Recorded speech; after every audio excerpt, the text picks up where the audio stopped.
Latest updates ఎప్పటికప్పుడు పొందడానికి big TV WhatsApp channel follow అవ్వండి. లింక్ డిస్క్రిప్షన్ లో ఉంది. Welcome to big TV. ఈ రోజున బిగ్ టీవీ స్టూడియోలో ఉన్న వాళ్ళని ప్రత్యేకంగా పరిచయం చేయాల్సిన అవసరం లేదు. మనతో దువ్వాడ శ్రీనివాస్, దివ్యల మాధురి. నమస్తే శ్రీనివాస్ గారు. నమస్తే సార్. మాధురి గారు బాగున్నారా? ఇలాగ రెండు పేర్లు అంటే దువ్వాడ శ్రీనివాస్, దివ్యల మాధురి అని రెండు వేరువేరుగా కాకుండా ఒకే ఇంటి పేరుతో పిలిచే రోజు ఎప్పుడని ఏమని చెప్పగలుగుతారా? లీగల్గా ఇంకా కోర్టులో డెసిషన్స్ ఉన్నాయి కదా సార్. కోర్టు నిర్ణయం వచ్చిన తర్వాత అప్పుడు ఫర్దర్ మీరు అనుకున్నవన్నీ. ఎంతకాలం వెయిట్ చేద్దాం అనుకుంటున్నారు? అది దైవాధీనం, కాల నిర్ణయం అండి. దానికి ఎవరు చెప్పలేం. అంతవరకు నేనైతే దువ్వాడ మాదిరిగానే ఉంటున్నాను, ఉందాం అనుకుంటున్నాను ఫ్యూచర్లో కూడా.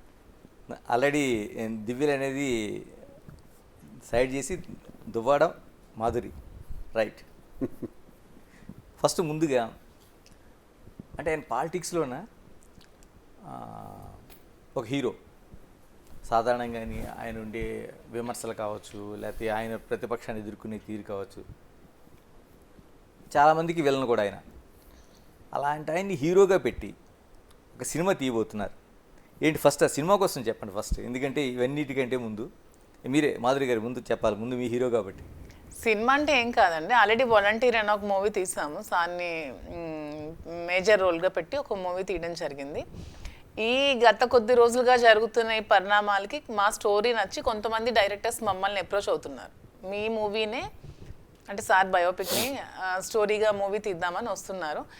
ఇంకా జరుగుతున్నాయి మాటలు, త్వరలో మా మూవీ అయితే వస్తుంది.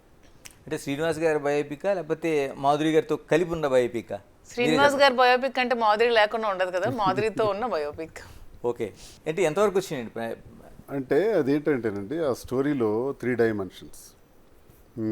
ఒక మధ్యతరగతి కుర్రాడు, ఒక మిడిల్ క్లాస్ బాయ్, ఏదో ఒక ఉద్యోగానికి వెళ్ళిపోయి జీవితం అయిపోయింది అనిపించుకోకుండా ఒక ఉన్నత స్థాయికి వెళ్ళాలి అని అనుకుని తీసుకునే నిర్ణయంలో ఆ మిడిల్ క్లాస్ బాయ్ నుంచి ఉన్నత స్థాయికి ఎదిగే వరకు పడే కష్టాలు, ఒక 25 సంవత్సరాల సుదీర్ఘమైనటువంటి ఒక యజ్ఞం, ఎన్నో కష్టాలు, ఎన్నో ఒడిదుడుకులు, అప్ అండ్ డౌన్స్, పడి పడి పడి ఒకవైపు వ్యాపార సామ్రాజ్యం, ఈ రెండు అధిగమించుకుంటూ మీదకి వెళ్ళటం చాలా కష్టం. ఆ వ్యక్తే ఒక గ్రానైట్ ప్రపంచంలో, గ్రానైట్ అనేటువంటి మైనింగ్ ఫీల్డ్లో మంచి పేరు ప్రఖ్యాతులు వచ్చే విధంగా ఉన్నత స్థాయికి వ్యాపారంలో రావటం, రాజకీయాల్లో కూడా మంచి స్థాయికి వచ్చేటట్టు జరగటం, ఇవన్నీ కూడా ఒక మధ్యతరగతి కుటుంబీకుడికి ఎలా సాధ్యపడతాయి అన్నది ఒక మంచి ఒక యూత్కి ఒక ఎంకరేజ్మెంట్గా ఉంటుంది. ఇదిలా ఉంటే ఫ్యామిలీ కోణం. ఓకే, ఆ ఫ్యామిలీ కోణంలో వైఫ్ అండ్ హస్బెండ్ మధ్య పెళ్ళైన 28 సంవత్సరాలు, ఒక 4-5 సంవత్సరాలు మినహాయిస్తే మిగతా జీవితం అంతా కూడా ఈర్ష్య, అసూయ, ద్వేషం, ఇవి సాధారణంగా వైఫ్ అండ్ హస్బెండ్ మధ్య ఉండవు, 99% కూడా ఉండవు. కానీ ఎందుకు ఇది ఉంటుంది? ఎందుకు ఇలా వచ్చింది? అసలు కారణం ఏంటి? అసలు ఇలాంటి ఈగోస్ ఏంటి? వైఫ్ అయితే ఏంటి, హస్బెండ్ అయితే ఏంటి, కుటుంబంలో ఎవరైనా బాగుండాలి, కానీ ఎందుకు ఇలా వచ్చింది అన్నది ఆ కుటుంబంలో జరిగేటటువంటి సంఘర్షణ, అదో కోణం.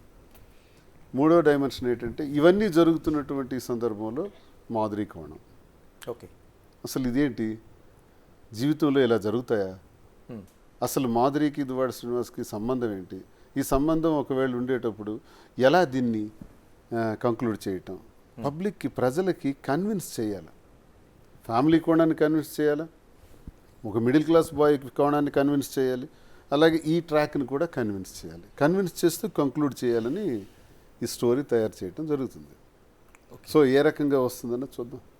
అది ప్రొడ్యూసర్ ఎవరు? మాధురి గారు మీరేనా? లేదండి, కేరళ నుంచి ఒకళ్ళు ప్రొడ్యూస్ చేయడానికి రెడీగా ఉన్నారు. ఓకే, అంటే స్క్రిప్ట్ అది అంతా రెడీ అయిపోయింది అండ్ టోటల్ ఇప్పుడు శ్రీనివాస్ గారు చెప్పిందా? చేస్తున్నారు, ఇంకా ఫైనల్ కాలేదు. అంత ఫైనల్ అయిన తర్వాత చూద్దాం. మరి మాధురి గారి పాత్ర, మీ పాత్ర అయితే మీరే వేయగలుగుతారు హీరోగా? ఆయన ప్రొడ్యూసర్ ఇష్టం, డైరెక్టర్ ఇష్టం. అది సార్ చెప్పినట్టు అది ప్రొడ్యూసర్, డైరెక్టర్ ఇష్టం. నా పాత్ర వేయమంటే నేనే వేస్తాను, వేరే ఎవరినైనా పెడతారంటే అది వాళ్ళ ఇష్టం. ఆ లైఫ్లో నీకు ఒక అవకాశం లేదు, ఈ సినిమాలు ఎందుకు ఇస్తారు మరి మీరు? కరెక్ట్ పాయింట్, నా పాత్ర నేనే వేస్తాను. అదే కదా, అంటే శ్రీనివాస్ గారిని ఒక ఫైట్లు, డ్యూయట్స్ కూడా ఉంటాయండి ఇందులో.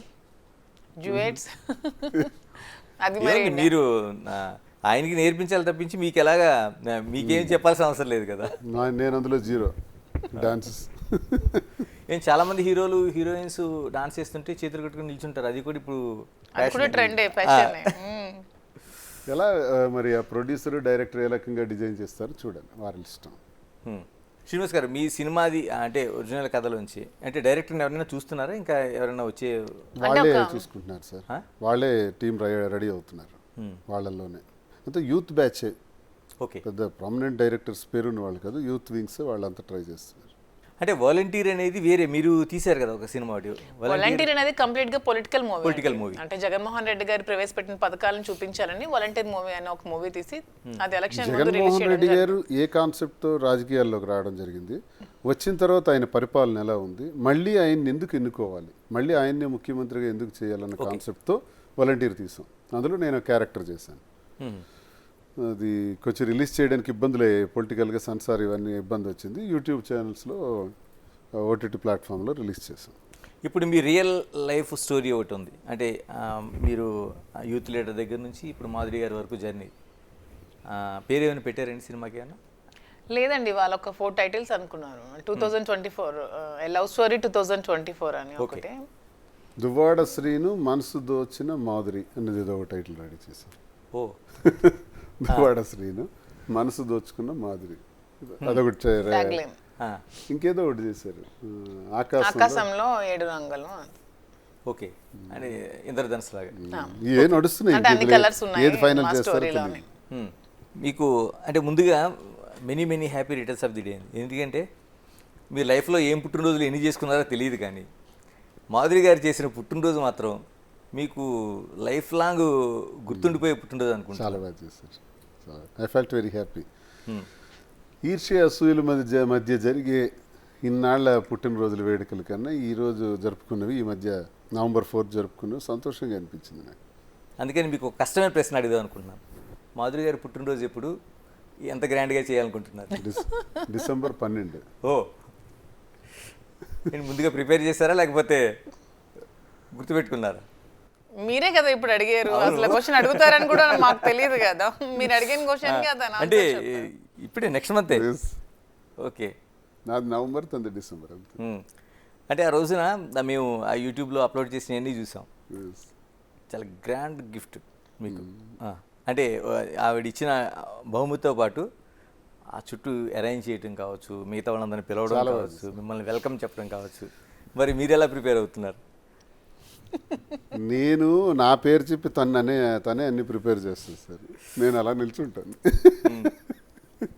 ఏదో సరదాగా ఎంటర్టైన్. చాలా కాలం అలా నిల్చునే తప్పు చేశారేమో.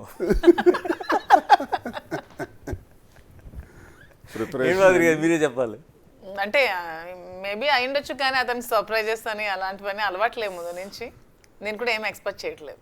సరదాగా ఉంటాం, చేసుకుందాం. మంచి జీవితం కదా, అనుకున్న జీవితం, కోరుకున్న జీవితం, బాగా చేద్దామని. శ్రీనివాస్ గారు, ఎన్నికల్లో బిగ్ టీవీ తరఫున ఫస్ట్ ఇంటర్వ్యూ మీకు బిగ్ టీవీ మిమ్మల్ని చేసింది. ఏదైతే మీకు వివాదం కేంద్ర బిందుగా ఉందో బిల్డింగ్, అక్కడ ఫస్ట్ నేను ఇంటర్వ్యూ చేశారు. ఆ ఎపిసోడ్లోన దువ్వాడ శ్రీనివాస్ అంటే ఒక రెబల్, ఒక అగ్రెసివ్ పర్సన్.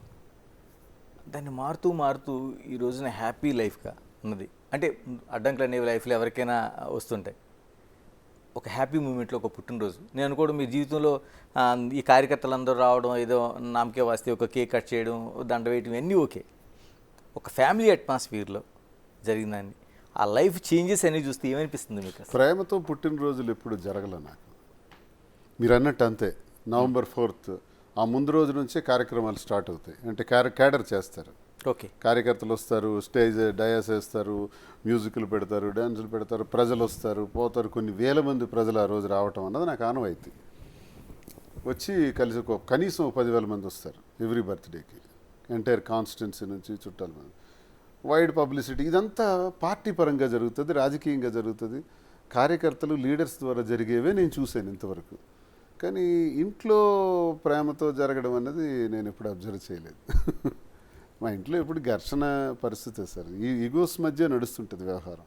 అంటే ఏదైనా నేను ఉన్నత పొజిషన్కి వెళ్తున్నానంటే తనకు కావాలని. ఏదైనా బిజినెస్లో పీక్స్కి వెళ్తున్నానంటే తన పేరును ఉండాలని.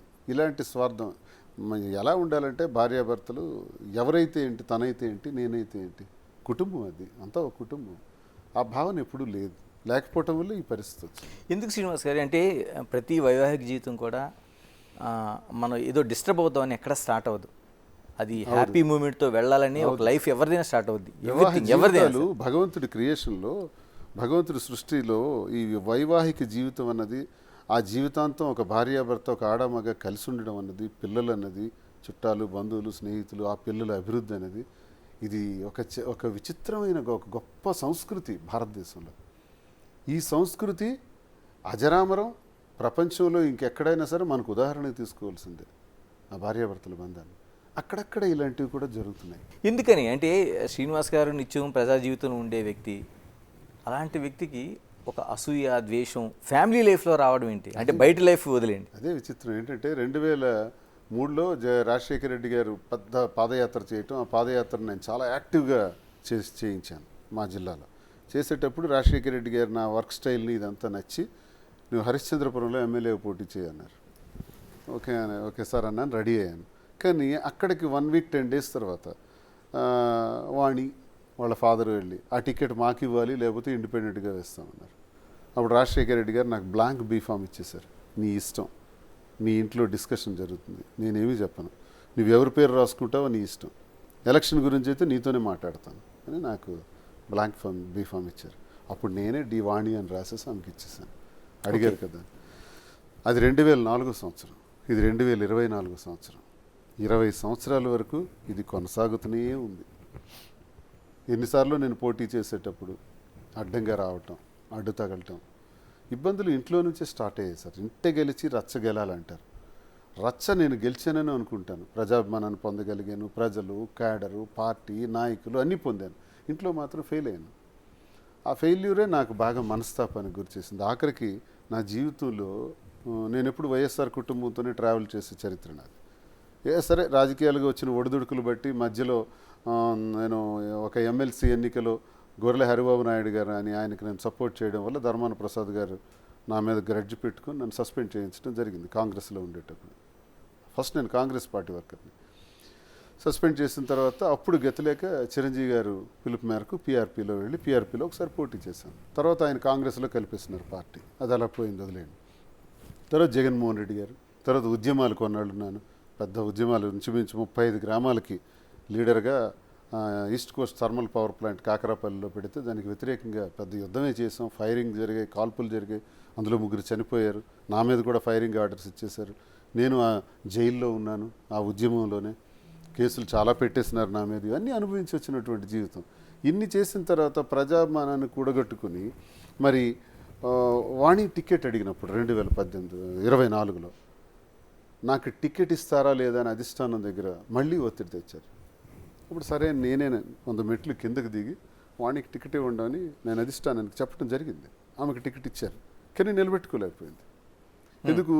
ఆమెకు టికెట్ ఇచ్చినా గెలిపించవలసిన బాధ్యత నాది. గెలిపించడానికి నేను చేస్తున్న ప్రయత్నంలో ఏదైనా మీటింగ్కి వెళ్తే ఆ మీటింగ్ నుంచి వెంటనే దిగెళ్ళిపోవటం, అక్కడ ఉండే లీడర్స్ని తిట్టడం, విమర్శించడం, నేను అక్కడికి రాకూడదని చెప్పటం, ఇలాంటి ఆంక్షలు విధిస్తే టెక్కల్లో ఎలా గెలుస్తాం? సో నేను ఇంకెళ్ళటం మానేసినాను. అప్పుడు ఇంటికి తాళం వేసేయటం, నేను ఇంటికే వెళ్లకుండా నేను వెళ్ళి మా అమ్మగారి దగ్గర పలాసలో ఉండటం, ఇవన్నీ మీకు తెలిసిన ఎపిసోడే. సో ఇన్ని పరిస్థితుల్లో మేమే రాజకీయాల్లోకి తెచ్చినటువంటి మాదిరి ఆ అమ్మాయికి నాకు లింక్ పెట్టి 28 ఏళ్ల జీవితంలో లేని పరిస్థితి ఇప్పుడు వస్తుందండి. 58 సంవత్సరాల వయసులో నాకు వస్తాయా? ఎందుకు వస్తాయి? ఇంత సాధించిన ప్రగతి, 25 years నేను పడిన కష్టం, ప్రతి క్షణం కూడా పడిన కష్టం, ఆ కష్టాన్ని ఎలా నిలబెట్టుకోవాలనుకుంటానే తప్ప ఇప్పుడు ఈ రకంగా ఆలోచిస్తానంటారా? ఆమె కుటుంబం లేదా? ఆమెకు పిల్లలు లేరా? ఆమెకు ఆస్తులు లేవా? ఆమె నాతో ఎందుకు రావాలి? నాకు బ్రతుకు లేదా? నాకు కుటుంబం లేదా? నాకు ఒక ఆశయం లేదా? నేనెందుకు ఇలా అవ్వాలి? ఆ పరిస్థితులు మమ్మల్ని ఈ రకంగా దారితీసాయి. చాలామంది విమర్శకులకి మీ ఛానల్ ద్వారా నేను క్లియర్గా ఇది చెప్పదలుచుకున్నాను. దయచేసి లీగల్గా మాకు లీగాలిటీ ఉంది, ఇది ఇల్లీగల్ కాదు అని మేము చెప్పుకోదలుచుకోలేదు. Yes, it's not illegal. ఇలా కలిసి ఉండడం అనేది ఇల్లీగల్ కాదు జ్యుడిషియరీ ప్రకారం. But morally it's wrong. సంఘపరంగా ఇది తప్పు. సంఘపరంగా తప్పని మాకు తెలుసు, కానీ మా పరిస్థితులు మాకు తప్పలేదు. తప్పని పరిస్థితుల్లో మేము ఈ నిర్ణయం తీసుకోవాల్సి వచ్చింది, వచ్చి ఈ రకంగా ఉండాల్సి వచ్చింది. ఏం చేయాలి చెప్పండి? విమర్శకులకే నేను అడుగుతున్నాను మీ ఛానల్ ద్వారా. ఇంట్లో నా పరిస్థితి అంతా ఎక్స్ప్లెయిన్ చేశాను, అందరికీ ప్రజలందరికీ తెలుసు. ఈ పరిస్థితుల్లో ఇంటికి తాళం వేసేసిన తర్వాత నేను ఎలా బ్రతకాలి? ఏదో ఒక నిర్మాణం చేసుకుని ఒక ఇల్లు ఉన్నాను, ఆ ఇల్లు కూడా నాకు రాసి ఇచ్చేయండి అని ఇంటి మీదకి దాడి చేస్తే, ఆస్తులన్నీ రాసేసిన తర్వాత ఆ ఇంటిని కూడా ఇచ్చేయండి అంటే, మరి ఆ ఇంటికి తాళం వేస్తే నేను ఎలా బ్రతకాలి? ఆ పరిస్థితుల్లో ఒక మనిషి నాకు తోడుగా వచ్చి, ఇప్పటికి ఈ పరిస్థితుల్లో మీ కుటుంబం ఇలా దెబ్బతిన్నారో, నాకు రాజకీయాల్లోకి తీసుకొచ్చారు, నన్ను నాశనం చేస్తారు, గుడ్ బై అని చెప్పేసి పోవచ్చు తను. తన కుటుంబంకి తను వెళ్ళి ఉండొచ్చు. చాలామంది ఈ ప్రశ్న వేశారు. మళ్ళీ తల్లిదండ్రుల దగ్గర క్షమాపణలు చెప్పుకోవచ్చు, లేకపోతే అత్తవారి దగ్గర క్షమాపణలు చెప్పుకొని ఉండొచ్చు. కానీ ఈ కుటుంబం రప్చర్ అయిన దానిలో నా జీవితం నాశనం అవటం, నేను రోడ్డున పడిపోవటం, తన జీవితాన్ని కూడా మా కుటుంబం వల్లే నష్టం జరగటం, ఆ పరిస్థితుల్లో తను నాకు అండగా నిలబడటం తప్ప, ఇది సంఘపరం సమాజపరంగా ఇవన్నీ ఆలోచించే అవకాశం, తీరిక, సమయం మాకుందా? ఏ స్కోప్ ఉంది? ఏ స్కోప్లోకి ఇచ్చేసాం. కానీ మేమిద్దరం ఒకటే నిర్ణయం తీసుకున్నాం. మనం తీసుకునే నిర్ణయంలో చట్టపరమైనటువంటి సమస్యలు ఉంటాయి. ఎస్, కోర్టుకి వెళ్ళాం. వాణియే చాలా కేసులు నా మీద వేసింది. 28 సంవత్సరాలకు తర్వాత నా మీద గృహహింస చట్టం కింద కేసు వేశారు. నాకు అది వింటే చాలా ఆశ్చర్యకరంగా ఉంది. 20 years తర్వాత గృహహింస ఉంటుందా? అది గృహహింస. ఇవన్నీ అనుభవించి ఆఖరికి డివర్స్ పిటిషన్ కూడా పడ్డాయి. అవన్నీ ఒకవైపు వాదనలు జరుగుతున్నాయి, ఆ డెసిషన్స్ వస్తాయి. వచ్చిన తర్వాత నిర్ణయం మీరు అన్నది జరుగుతుంది. అంతవరకు మేము ఒక ఫ్రెండ్స్గా ఉందాం. ఏదైతే కొనసాగామో, ఏ కారణం వల్ల అయితే నష్టపోయినామో, ఎక్కడైతే కోల్పోయినామో అక్కడే మళ్ళీ ఎత్తుక్కోవాలి. పోయిన వస్తువు ఎక్కడ పోయిందో అక్కడే వెతకాలి. అక్కడే కదా కోల్పోయాం, గౌరవం టెక్కల్లో, అక్కడే వెతుక్కుంటా, అక్కడే కష్టపడతాం. ఇద్దరం ప్రజల్లోకి వెళ్తాం, ప్రజల్లో కష్టపడి పనిచేస్తాం, మళ్ళీ మేము అనుకున్న ఆశయాన్ని సాధిస్తాం. మా ఇద్దరికి ఒక ముఖ్యమైన బాధ్యత ఉంది. తనకు 3 పిల్లలు, నాకు 2 పిల్లలు, 5 పిల్లలు ఉన్నారు. మా ఇద్దరి నిర్ణయం వల్ల, వాణి తీసుకున్నటువంటి ఒక దుర్మార్గమైనటువంటి నిర్ణయం వల్ల, మా జీవితాలు ఇలా పోవటం వల్ల పిల్లల జీవితంగా మాత్రం నష్టపోకూడదు. సో శ్రీనివాస్ 5 పిల్లలకి బాధ్యత వహించవలసిన అవసరం మా ఇద్దరికి ఉంది. అది మేము ప్రైమరీ పాయింట్ కింద తీసుకున్నాం. అది తర్వాత సమాజ సేవ. ఇక్కడతో మా జీవితాన్ని ఇలా కొనసాగించాలనుకుంటున్నాం. ఇందులో ఏ డౌట్స్ ఏం లేదు. ఎవరైనా విమర్శకులు, చాలామంది యూట్యూబర్స్ మాట్లాడుతుంటారు, ఇష్టానుసారం మాట్లాడుతుంటారు. నా చొక్కా విప్పి నేను చెప్పాను, షర్టిలా విప్పాను, నా పుట్టుమచ్చలు ఉన్నాయి, చూశారు కాబట్టి ఆ యూట్యూబర్స్ మాట్లాడుతున్నారు. దమ్ముంటే మీ చొక్కా విప్పండి, మీ మచ్చలు చూపించండి, లేదు ఛాలెంజ్ చేయండి. ఆ యూట్యూబర్స్ ఎవరైతే కామెంట్లు చేస్తున్నారో, వాడు ఒకడు ఉంటాడు, ఎవరో పేరు మర్చిపోయాను, ఆ యూట్యూబర్స్, వాళ్ళ షర్ట్స్ కూడా నేను ఇప్పి చూపించగలను. లేదా వాళ్ళు ఏమైనా కావాలనుకుంటే వాళ్ళ చరిత్ర కూడా ఇప్పేయగలను. అది పెద్ద సమస్య కదా, నాకు అనవసరం. నా గురించి కెలుకుతున్నారు కాబట్టి నేను చెప్తున్నాను. నా గురించి నేను క్లారిటీగా ప్రజలందరి ముందు ఇప్పుడు మీ ద్వారా నేను చెప్తున్నాను. మీరు చెప్పగలరా? మీకు ఆ దమ్ముందా? విమర్శించే వాళ్ళకి మీకు మచ్చలు లేవా? నేను చేసింది తప్పే, మేము చేసింది సమాజపరంగా తప్పే, కానీ మాకు తప్పలేదు. మేము ఈ నిర్ణయం తీసుకున్నాం. కానీ దీనివల్ల ఎవరికి హాని జరగకూడదు, పిల్లలకి హాని జరగకూడదు, ప్రజలకి ఇబ్బంది రాకూడదు. ప్రజల్ని కన్విన్స్ చేసుకుపోవాలి, మళ్ళీ ప్రజా జీవితాన్ని ప్రారంభించాలని అనుకుంటున్నాం. ఇంకా శ్రీనివాస్ గారు, మొత్తం టోటల్గా దువ్వాడ శ్రీనివాసు ఒక బయోగ్రఫీని మనం తీసుకుంటే, దువ్వాడ వాణి అనేవాడు ఒక విలన్గా కనిపిస్తుంది. అంటే మీరు హీరో పాత్రలోకి వెళ్ళిపోయారు. అంటే అంటే మొత్తం తప్పంతా ఆవిడదేనా? అంటే మనిషిలో ఒక ఇప్పుడు కామ, క్రోధ, లోభ, మోహ, మద, మాత్సర్యాలు అని ఉంటాయి. రావణాసురుడికి ఉన్నటువంటి 10 తలకాయలు. అందులో ఈర్ష్య, అసూయ, ద్వేషం మనల్ని దహించేస్తుంది సార్. ఇక్కడ విలనా, హీరోవా, హీరోయినా అనుకోవటం కన్నా మీ మీద నాకు పాజిటివ్ యాటిట్యూడ్ ఉండాలి, అప్పుడు నేను సక్సెస్ అవుతాను. కానీ మీ మీద నాకు నెగిటివ్ యాటిట్యూడ్ పికప్ అయిన కొలది నేను దహించుకుపోతాను. ఇది దీనికి ఉదాహరణ. నా కథ అందుకు ఉదాహరణ. ఇక్కడ ఎవరు హీరో హీరోయిన్లు కాదు. అంటే మీది బలవంతో పెళ్ళి ఏం కాదు కదా? లేదు, దగ్గర సంబంధం సార్. కుటుంబంలో రిలేషనే. వాళ్ళ నాన్న వాళ్ళ అమ్మగారు అంటే రాఘవరావు గారి మదరు, మా అమ్మ వాళ్ళ అమ్మగారు సొంత అక్క చెల్లెళ్ళు. కుటుంబంలో ఉండే ముందు నుంచి ఉన్నాయిలేండి. ఈ కుటుంబంలో ఈ తగాదాలన్నీ ముందు నుంచి ఉన్నాయి. మా ఇద్దరి నుంచి స్టార్ట్ అయినవే కాదు, ముందు నుంచి ఉన్నవి ఇక్కడ రోల్ ప్లే చేసే వాణి మైండ్ మీద. వాణి ఇలా నాశనం అవటానికి కారణం, ప్రధాన కారకుడు తండ్రి రాఘవరావు. Is the main villain. మీ సినిమాలో ఉంటాడా? ఉండాలి మరి. ఇప్పుడు తండ్రి అనేవాడు తప్పు, నేను అల్లుడిని తప్పు చేశాను, నన్ను పిలిచి అడుగు, నన్ను నిలదీసి అడగండి. తండ్రి లాంటివాడివే కదా, నన్ను ప్రశ్నించు. ఎందుకు ప్రశ్నించలేదు, ఎందుకు నన్ను అడగలేదు? ఇంటి మీదకి 2 సంవత్సరాల తర్వాత దాడి చేయడానికి వచ్చారే, రాడ్లు పట్టుకొని తలుపులు కొట్టడానికి వచ్చారే, ఒక్కసారి అలా వచ్చే ముందు నన్ను ప్రశ్నించాలని మీకు అనిపించలేదా? మందలించాలని అనిపించలేదా? అడగాలని అనిపించలేదా? ఆడబిడ్డ తండ్రిగా, ఒక మామగా, ఒక అల్లుడికి తప్పు చేసుంటే 28 ఏళ్లలో చేయని తప్పు ఎందుకు అబ్బా చేసావని నన్ను అడగాలి కదా. కూతురు తప్పు చేస్తే కూతురుని ప్రశ్నించాలి కదా, మళ్ళీ కుటుంబాలను కలపాలి కదా. ఇక్కడ విలన్ ఎవరు మీకు అర్థం ఏంటది కదా. రైట్. మాధురి గారు మీ దగ్గరికి వస్తాం. ఆయన జీవితంలో అసూయ, ద్వేషాలు, ముందు నుంచి కుటుంబాల మధ్య ఉన్న వైరుధ్యాలు, ఇన్ని తన జీవితాన్ని అఛిద్రం చేయడానికి కావచ్చు, తను ఈ విధంగా బయటికి రావడానికి కావచ్చు కారణమయ్యాయి. మీ లైఫ్లో ఏమున్నాయండి అసలు? అంటే కుటుంబ పెద్దలు చేసిన పెళ్ళైనా చేసుకున్నారు, ఏముంది అసలు అంత మీకు ఆ పరిస్థితులు ఏమైనా ఉన్నాయా? నా లైఫ్లో కొన్ని డిస్టర్బెన్సెస్ మా హస్బెండ్తో ఉన్నాయి, కానీ వాణి చేసిన డిస్టర్బెన్సెస్ ఎక్కువ అయ్యాయి అంతే. నా లైఫ్లో కూడా విలన్ వాణినే. మీరు ఏమనుకోకపోతే ఒక ప్రశ్న, మేము ఒక ఛానల్కి ఇచ్చిన ఆడియోని విన్నాం. నా భార్య దేవత, ఆవిడ అమ్మతో సమానం నాకు అని. ఇంత సిచ్యువేషన్ జరుగుతున్న టైంలో మీ హస్బెండ్ అన్నాలో కాదో తెలియదు, కానీ ఆయన చెప్తున్న ఒక మాట వింటే తప్పు ఎవరిది అనే ఒక ప్రశ్న, పెద్ద ప్రశ్న మాకు వినిపించింది. ఏం చెప్తారు దానికి? అదే చెప్తున్నానండి, ఇది ఎంత వాణి చేసిన ఇది క్రియేషన్స్, వాణి చేసినవి ఇవన్నీ. దానివల్ల ఫ్యామిలీ పరంగా మేము ఇబ్బందులకు గురయ్యాం. ఏ రోజైతే పిల్లల కోసం ఆమె కామెంట్ చేసిందో, ఆ పిల్లలు శ్రీనివాస్ గారు పుట్టిన పిల్లలు అలా డిఎన్ఏ టెస్ట్ చేయండి అది ఇది అన్నప్పుడు, అతను దానికి ఆన్సర్గా నాకు మాధురి అంటే ఏంటో తెలుసు, మీరు అలా చెప్పాల్సిన అవసరం లేదు, మీరు బ్లేమ్ చేయకండి అని చెప్పి తను ఒక వాయిస్ ఇవ్వడం జరిగింది. పర్టికులర్లీ ఆయన రెస్పాండ్ అయ్యింది ఎక్కడంటే బిడ్డల మీద, తన పిల్లల మీద డిఎన్ఏ చేయాలని తినకి అనేటప్పుడు, వాళ్ళు నా పిల్లలు మాధురి గురించి నువ్వు ఇష్టానుసారం మాట్లాడటానికి వెళ్ళలేదు, మాధురి ఏంటో నాకు తెలుసు అని చెప్పారు. ఇక్కడ క్లారిఫికేషన్ అది. ఇక్కడ మాధురి గురించి ఆయన చెప్పే విధానం కన్నా పిల్లల గురించి ఆయన రెస్పాండ్ అయ్యాడు తండ్రిగా. మాధురి గారు, మీరు అంటే చాలా వరకు ఏ లైఫ్లో ఎప్పుడు ఏది తారసపడద్దో ఎవరికీ తెలియదు. ఆ జర్నీలోన మనం విమర్శించిన ప్రశ్న మనల్ని తిరిగి విమర్శిస్తున్నప్పుడు చాలా ప్రశ్నలకు ఆన్సర్ చెప్పుకోవడం కష్టం అవుతుంది.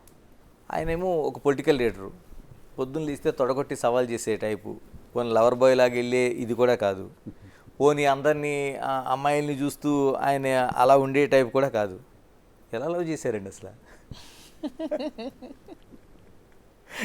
ఏదో అంటే నాకు కూడా అతనిలో హీరో క్వాలిటీస్ కంటే రౌడీ క్వాలిటీస్ ఇష్టం బాగా. సో రౌడీ క్వాలిటీస్ చూసే ఇష్టపడ్డాను నేను కూడా. రౌడీ అనటం కన్నా నిలదీసే తత్వం. లేదులేండి, అదే బాగుంది. నాకు భయం లేదు, ఎవడేం చేస్తాడని లేదు. నాకు చాలామంది హెచ్చరికలు చెప్తుంటారు, నేను భయపడ్డాను పారిపోయానని. ఏదో నా మీద ఇప్పుడు ఎఫ్ఐఆర్ ఉంది, నేను హైదరాబాద్లో ఇక్కడే ఉన్నాను, వచ్చి పట్టుకోమనండి. ఎఫ్ఐఆర్ పెడితే దువ్వాడసిన భయపడి పారిపోతాడని కూడా చాలా పొరపాటు. మీరు ఎన్ని ఎఫ్ఐఆర్లు వేసుకుంటారో వేసుకోండి, ఒక 100 కేసులు పెడతారా, నేను రెడీ. నేను కూడా అంతేనండి, ఎవరికి భయపడను. అందులో ఈ ట్రోల్స్ చేసే వాళ్ళకి అసలు అదర్ను బెదర్ను, ఎన్ని ట్రోల్స్ చేసుకున్నా భయపడే ప్రసక్తే లేదు. సో ఇద్దరు క్వాలిటీస్ ఒకటే కాబట్టి ఇద్దరం ఒకరికొకరు అట్రాక్ట్ అయ్యాం అంతే. అదే అడుగుతున్నాను. ఆయన మగాడిగా ఉన్నాడు, పాలిటిక్స్లో ఇంతకంటే పెద్ద విమర్శలు చూశాడు ఆయన, ఆ ట్రోలింగ్స్ చూశాడు చాలా. అంటే ఇప్పుడు కొత్తగా వచ్చినాయి కాదు, ఇప్పుడు సమన్లు కావచ్చు లేకపోతే కేసులు కావచ్చు, ఆయన లైఫ్లో కొత్తగా వచ్చినాయి కాదు. మీరు అసలు ఎన్నిటికీ దూరం లైఫ్, మీరు ఎక్కడో ఒక డాన్స్ దీంట్లోనో లేకపోతే ఒక మంచి వీడియోలు చేస్తూనో ఒక కంఫర్ట్ లైఫ్లోంచి అలా ఉండేటప్పుడు ఒక్కసారి ఎదిరిన ఈ డిస్టర్బెన్స్ ఎంత మీకు ఇబ్బంది పెట్టిందండి లైఫ్లో? స్టార్టింగ్లో ఇబ్బంది పడ్డాయండి కొంచెం. నేను కూడా బాగా, అంటే మీరు చెప్పినట్టు కంఫర్ట్ జోన్ నుంచి ఈ జోన్కి వచ్చినప్పుడు నేను కూడా బాగా మానసికంగా ఇబ్బంది పడ్డాను, చాలా క్షోభకు గురయ్యాను. ఎందుకంటే ఏ వ్యక్తికైనా వ్యక్తిత్వ హననం జరుగుతున్నప్పుడు అది చాలా బాధపడుతుంది ఎవరికైనా, ఏ అమ్మాయికైనా. కానీ కొంచెం తను చాలా ధైర్యం చెప్పారు నాకు ఆ టైంలో, చాలా మోటివేట్ చేశారు. సో అతను ఇచ్చిన స్ఫూర్తితో, అతను ఇచ్చిన ధైర్యంతో ఇంకా ముందుకెళ్తూ అలాంటివి ఏవి పట్టించుకోకుండా చాలా స్ట్రాంగ్ అయ్యాను, ఇంకా స్ట్రాంగ్గా ఉంటాను కూడా. పెళ్లికి సంబంధించి అంటే ఎక్కడైనా సొసైటీలోనా ఓకే చట్టం అంగీకరిస్తుందా, లేకపోతే సుప్రీంకోర్టు ఇచ్చిన తీర్పు ప్రకారం మనం నడుస్తాం అనేది, కానీ సొసైటీలో ఎక్కువ మనకి దంపతులు అనగానే వాళ్ళు పెళ్లి చేసుకున్న వాళ్ళే ఉండాలి. ఇంకా మన ఇండియన్ కల్చర్లో కావచ్చు, లేకపోతే తెలుగు నేటివిటీలో కావచ్చు, ప్రత్యేకంగా ఉత్తరాంధ్ర జిల్లాలో కావచ్చు, అది చాలా ఎక్కువ పర్టికులర్గా చూస్తారు. ఎప్పుడు ప్లాన్ చేస్తున్నారు అంటే ఏంటి యాక్చువల్గా నాకు చాలా మంది కామెంట్స్ కూడా పెడుతున్నారండి. అసలు మీరేంటి, మీరు నువ్వు ఉంచుకున్న దానివి, మీరు ఉంచుకున్న రిలేషన్షిప్, మీకు పెళ్లి కాలేదు, చాలా మంది పెడుతున్నారు. ఇది మా ఇద్దరికి సంబంధించిన విషయం. నేను చాలాసార్లు చెప్తున్నాను, మాకు శారీరకంగా పెళ్లి కాకపోయినా మానసికంగా మాకు పెళ్లి జరిగింది. మాకు పెళ్లి ఒక్కటే సమాధానం కలిసి ఉండడానికి అనే దానికి మా ఇద్దరం ఎగ్జాంపుల్గా తీసుకోవట్లేదు. మా ఇద్దరం అయితే మానసికంగా మా ఇద్దరికి పెళ్లి జరిగిపోయింది. మీరు ఎవరు అలా కామెంట్స్ పెట్టాల్సిన అవసరం లేదు. లీగల్గా అయ్యాక అఫీషియల్గా మ్యారేజ్ చేసుకోవాలి కాబట్టి ఖచ్చితంగా చేసుకుంటా. అంతవరకు మా ఇద్దరికి ఒకరికొకరి మనసులకు ఎప్పుడో పెళ్ళి అయిపోయింది. ఆ విధంగా మా ఇద్దరం భార్యాభర్తలమే. దానికోసం ఎవరు కామెంట్ చేయాల్సిన అవసరం లేదు. చాలా నీచంగా కామెంట్స్ పెడుతున్నారు. అదే అంటాను, మీరు మ్యారేజ్ అయ్యలేదు, మీ ఇద్దరికి అసలు ఏంటి ఉంచుకున్నానంటే, మేము ఒకరికొకరు డైవర్స్ ఇచ్చుకున్నాం. నేను మా హస్బెండ్ డైవర్స్ ఇచ్చాను, తను వాళ్ళ వైఫ్కి డైవర్స్ ఇచ్చారు. కోర్టులో నడుస్తున్నాయి, అవి ఎప్పటికొస్తాయో తెలియదు. అంతవరకు మా ఇద్దరం మానసికంగా పెళ్లి చేసుకున్నాం. మాకు పెళ్ళి అయినట్టే, మేము పెళ్లి ఇద్దరం భార్యాభర్తలమే. దీన్ని మీరు తప్పుగా అర్థం చేసుకోవాల్సిన అవసరం అయితే లేదు. మేము క్లారిటీగా ఇచ్చాం. ఇది అందరూ అన్అఫీషియల్గా మెయింటైన్ చేస్తారు. అతను చెప్పినట్టు తను పబ్లిక్గా ఓపెన్గా మేము చెప్పి మేము చాలా పబ్లిక్గా తిరుగుతాం అంటే మీ అందరికంటే మేమే ప్రౌడ్గా ఫీల్ అవుతున్నాం. మాధురితో సంబంధం లేదని నేను, శ్రీనివాస్ గారితో నాకు సంబంధం లేదని తను అనేస్తే ఎవడైనా మాకు వెంట్రుకు పీకుతాడండి? ఎవడైనా అడిగేవాడు ఉన్నాడా? ఆ ట్రాలర్స్కి అడుగుతున్నాను, డైరెక్ట్ ట్రాలర్స్ని అడుగుతున్నాను. నన్ను అడిగి ప్రశ్నించే మీ బ్రతుకులు అలాంటివే కదా. ట్రాలర్స్ వాళ్ళందరూ ఎవరైతే ఉంటారో మమ్మల్ని విమర్శించేవాళ్ళు, వాళ్ళ బ్రతుకులన్నీ అవే చీకటి జీవితాలే. మేము వెలుగులోకి వచ్చి ఇది మేము తీసుకున్న నిర్ణయం అని క్లియర్గా చెబుతున్నామే. అంత క్లారిటీగా చెబుతూ ఇలా కలిసి ఉండటం మీ దృష్టిలో తప్పవచ్చు, కానీ మా దృష్టిలో అవసరం.